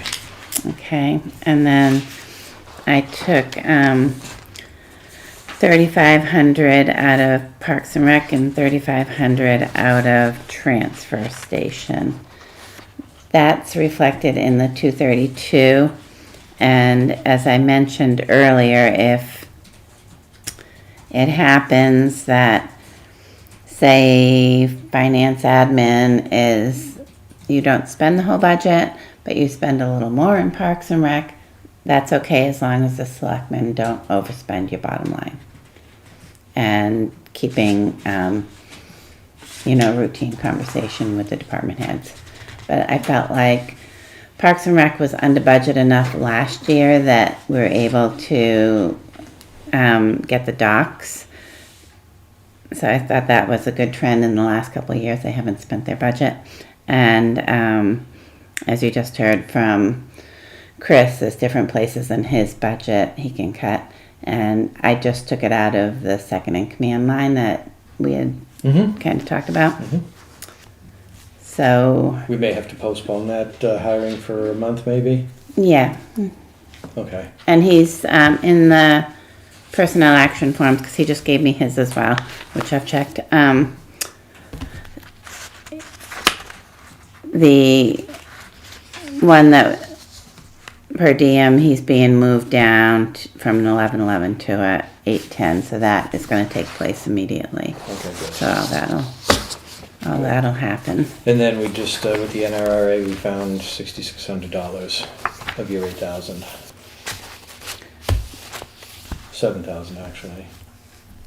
So I think based on what, we just heard a lot from him. And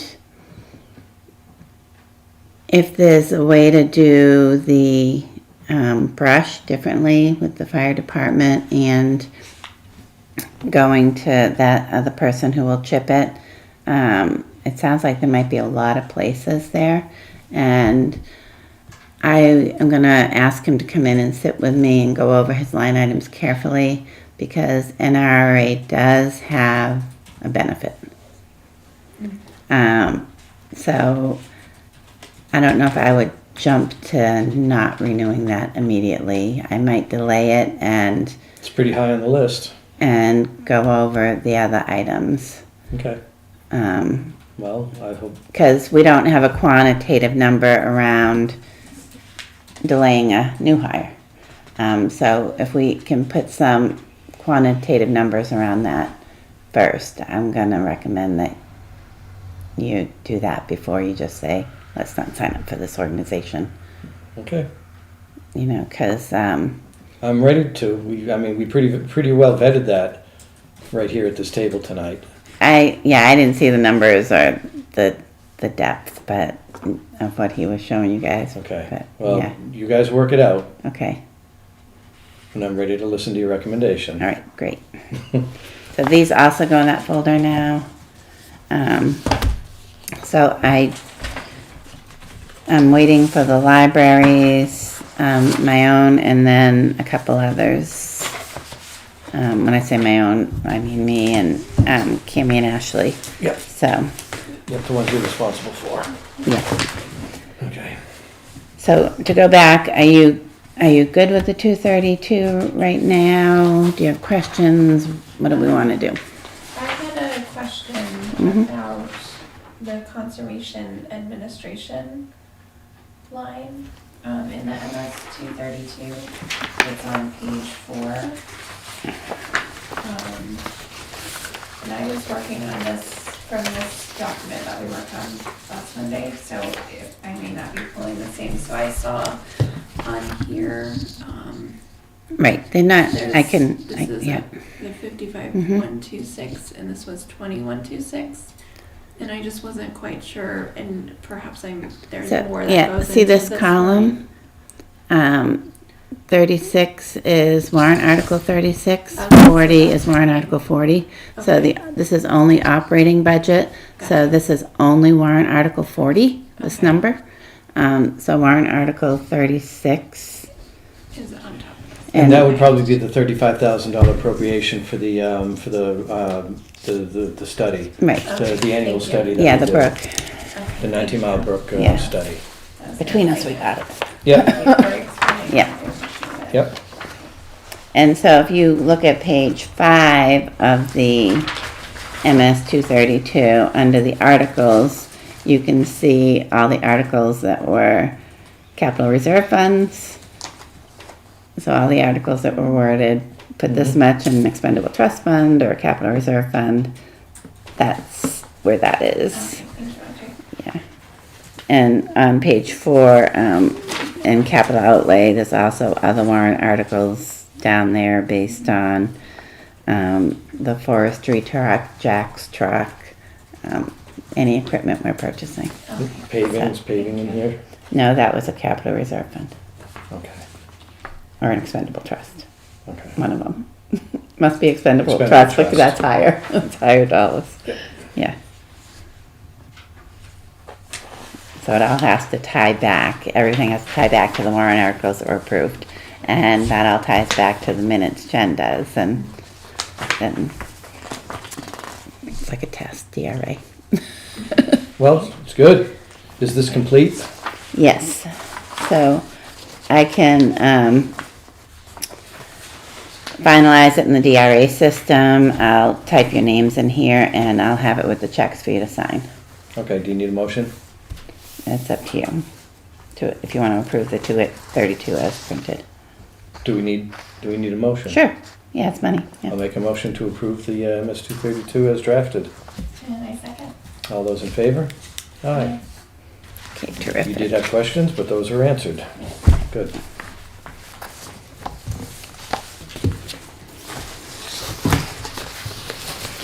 All right. Do we have an advertisement out for the Budget Committee Secretary? No, I don't have approval. I had sent that to the budget chairman, so I feel like the meeting in April is kind of going to vet that. What are their expectations? They only have a certain budget in that line item. Okay, You know, is it someone only to take minutes? okay. I think it's their person, so yes, we have to hire and find someone. But they'll be working under the, well, technically working for us, but they'll be working for the Budget Committee. Right, yeah. Would they be the ones that would write the job description or set those expectations? You would, Collaboration. I think it's a collaboration. You would think. It's their recording secretary, but it's an employee of the town, so therefore it falls under our jurisdiction, our management. So I think it's a collaboration. Simple as that. Yeah. And we know the Budget Committee, their first meeting is going to be on the 21st Yes. of April. You will be in attendance for that as the Selectmen's representative. You will not be in attendance unless you choose to be. Yeah, I It think might be for the first, for the organizational meeting, to make sure that everybody's on the same page. And I think it's a good time to set expectations. and right now I'm the one who can video it and do the minutes. I would put a lot of thought into it, and I'm willing to do it for April. I had a conversation with Jenna on, was it just Friday we met? Feels like a long time, longer than that. Yeah. So I thought maybe I would write down, document things I felt could have been handled differently or where it could be improved, and pass it by you in preparation of that meeting. Okay, I think that's a good idea. Yeah, because I definitely do not want to participate in a meeting that is he said, she said. Mhm. Yeah. Yeah, I like it to be a moving forward meeting. agree, thank you. Last week we had talked about rules and procedures. We didn't vote that in last week, did we? No, No. I don't think so. And you were supposed to be working on corrections to it and giving it to us again this week, is that how I recall? Maybe, but it didn't happen. Okay, so Was sorry. I supposed to do that, Ashley? Or are we going to change I it? thought we were waiting for you guys to give your feedback as well. Well, Yeah, I don't know I if we did got- already, I already went Those through corrections it. were already made. Okay, so my Okay, correction. so Wait, previously right. submitted. Yeah, my All right, so corrections we were already did. made, so those were done. I don't know if you had any corrections or changes that you wanted to make to it. Okay, so maybe we just need to send you a new draft because now that she said that, we did do some changes. Okay, so give us an update on the draft. Okay. And put it on the agenda for, I don't think it's time sensitive, but we should do No. it sooner than later. So Right. if it's ready next week and we have time, we'll do it next Okay, week. great. If you need to kick it down the road another 2 weeks. Well, we we'll have do it. 2 weeks now, so that's good. That's why we stopped doing meetings every Right, week. Right, 'Cause that's every what I week- meant, next meeting, Yeah. not next week. It's really difficult for support staff to have meetings every week because we're barely done one, have minutes done, and getting ready for the next one Yeah, we do the same thing at the county, it's every 2 weeks. every 2 weeks, yeah. Yeah, coincidentally, they're on the same Mondays. All right, so we'll see that in 2 weeks if we have time. Hmm. And software, you've been looking into the budgeting software? Well, my priority is outsourcing the payroll. Okay. So have you thought about that and do you have questions? Or? Well, I've thought about it. I mean, I support where you're going with this. I'm not 100% convinced that we need it, but I hope to hear further testimony from you of why we actually need this and we're not doing it in-house. I'm gonna, my reaction is for compliance Yeah? with state, federal, and other organizations like New Hampshire Retirement. We have staff now who is doing it. Maybe you should come up with a written narrative Okay, rather than explaining it at the table. I think seeing it all laid out, give you time to think everything through, the pros and the cons, and give it to us to read. I would comprehend it much better if it was that way. so that means that would probably be pushing it out to July. July? Well, if she doesn't take us on by April 1st, then they're gonna push us out to summer.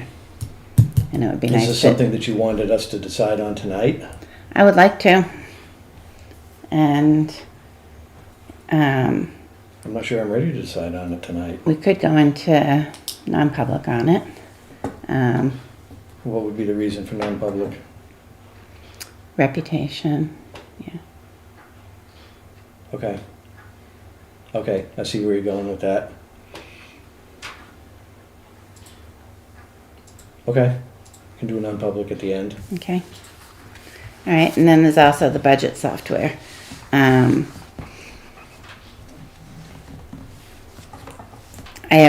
I have mixed feelings because I feel that it would be super helpful and expedite the budget process and take out a lot of the administrative burden that happens here. So the way I understand the RSAs is that the town, the selectman's office, finance, whoever, has to support the budget committee within, they have to respond to requests within a reasonable amount of, not time as far as when it's due, but basically 50% of my job or 50% of someone's job doesn't have to go to it. And for example, I think we budgeted 6 hours for someone to be a secretary and take minutes.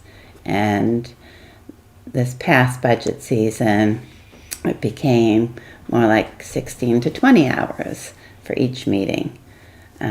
Because new things being created and research, and Yep.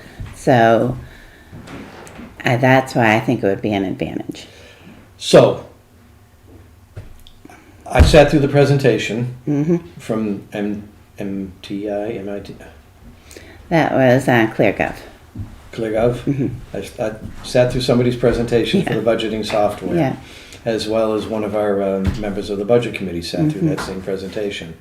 And we were both impressed with the software. We were both impressed with how it worked, how the department heads could integrate budget committee. It's not replacing our software for the town. It's a tool for budgeting. Correct. I was impressed with it. I'd be happy with it. However, there are certain members of the budget committee that took exception that you were presenting one company and you didn't do a full comparison to compare to other potential companies that could offer the same services. I support the company that she's looking at. I did look at one other company and it was much more expensive, and I think like Hudson's with them, much bigger towns, you know, it would be a Portsmouth or, Is that presentation, was that recorded? I don't think so. No. Because I think it would be a great benefit for Jenna to view the presentation if there was one out there. If they have their own canned presentation, that might even be helpful. I sent you Allison's information, didn't I? Yes, you Yeah. did. So, I can schedule something with her if they don't have anything.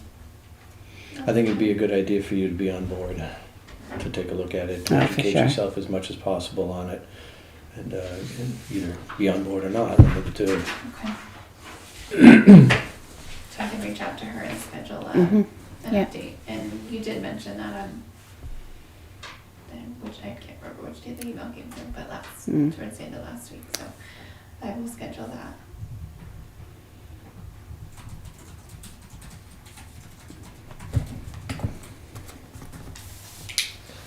And there's a legal matter that I think we ought to discuss while we're in non-public. okay.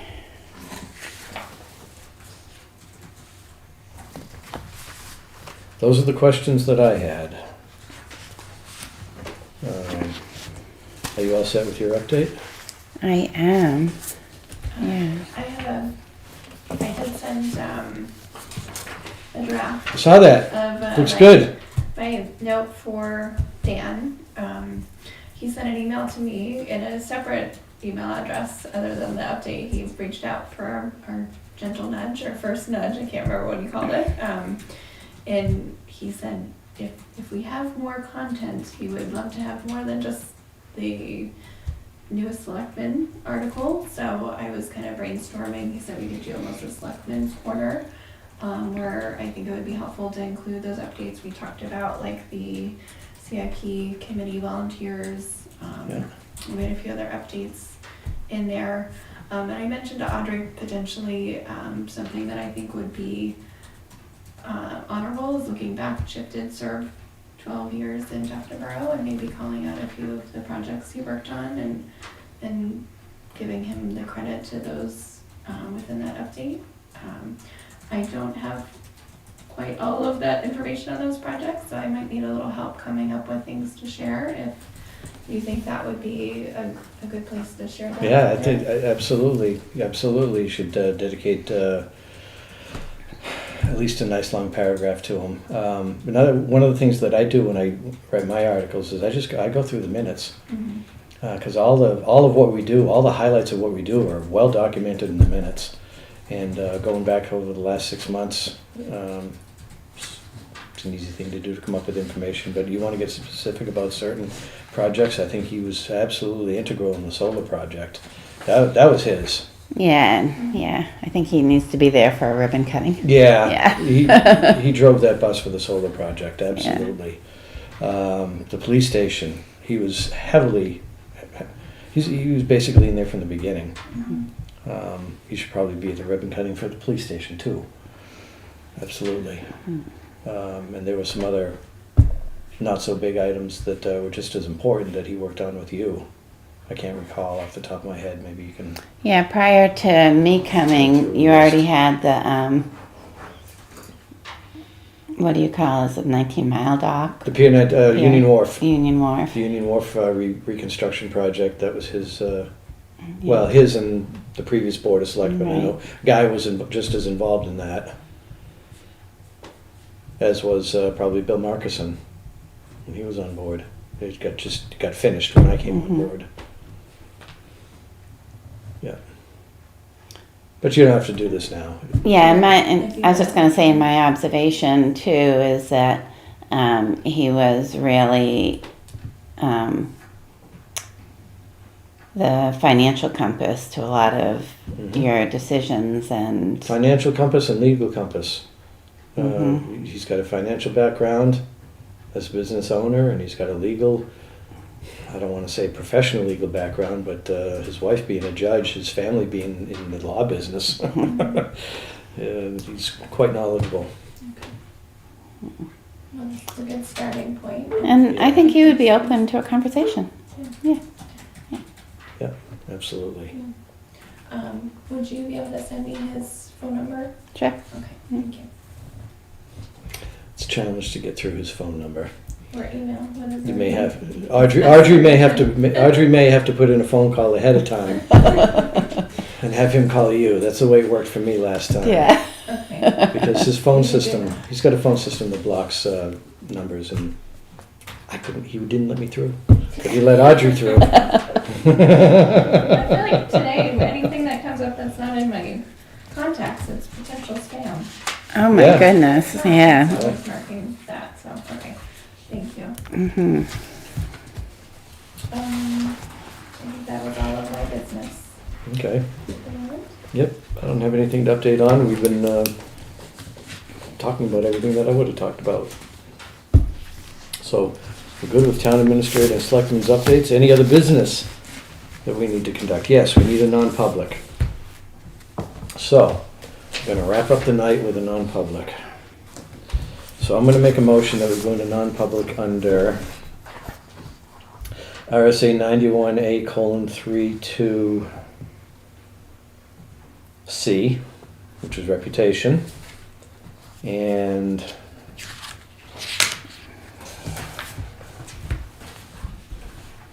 E, litigation. Do you second? I second. Okay, Murray, yes? Jenna, yes? Okay, we are non-public. Live, okay. I'm gonna make a motion that we come out of non-public. I second. All those in favor? Aye. And also gonna make a motion to seal the minutes. And I second. All those in favor? Aye. Aye, okay. We are going to I'm gonna make a motion that we authorize the town administrator to enter into an agreement with, who? It's MTS. Sorry. I don't know how I can lose papers so quickly. Yeah, thank you. So it's municipal resources and the payroll so it's with Municipal Resources Incorporated Yep, MRI. for managed payroll services. And payroll services for the remainder of 2026. Is this gonna be 1 year, or is this gonna be to December 31st? Well, it'll be a 1 year. It'll be a 1-year agreement. Yeah.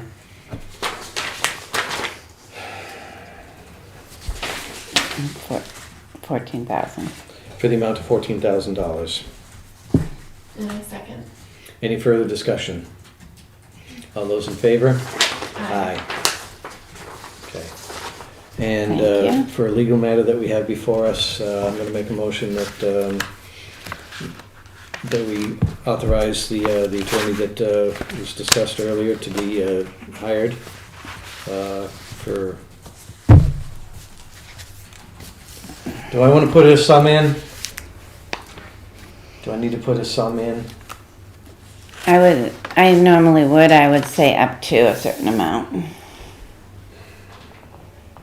Well, if it's an up to, I'm going to say up to $5,000. And if this investigation turns out that it needs more, we'll reconvene and we'll discuss it further. You good with the motion? Okay. And I second. Second, any further discussion? All those in favor? Aye. Okay. Any other business to come before us tonight? I'm not aware of any. Anything you want to wrap up the night with? Nothing else on my end. All right, I make a motion to adjourn. And I second. All those in favor? Aye. Aye. All right.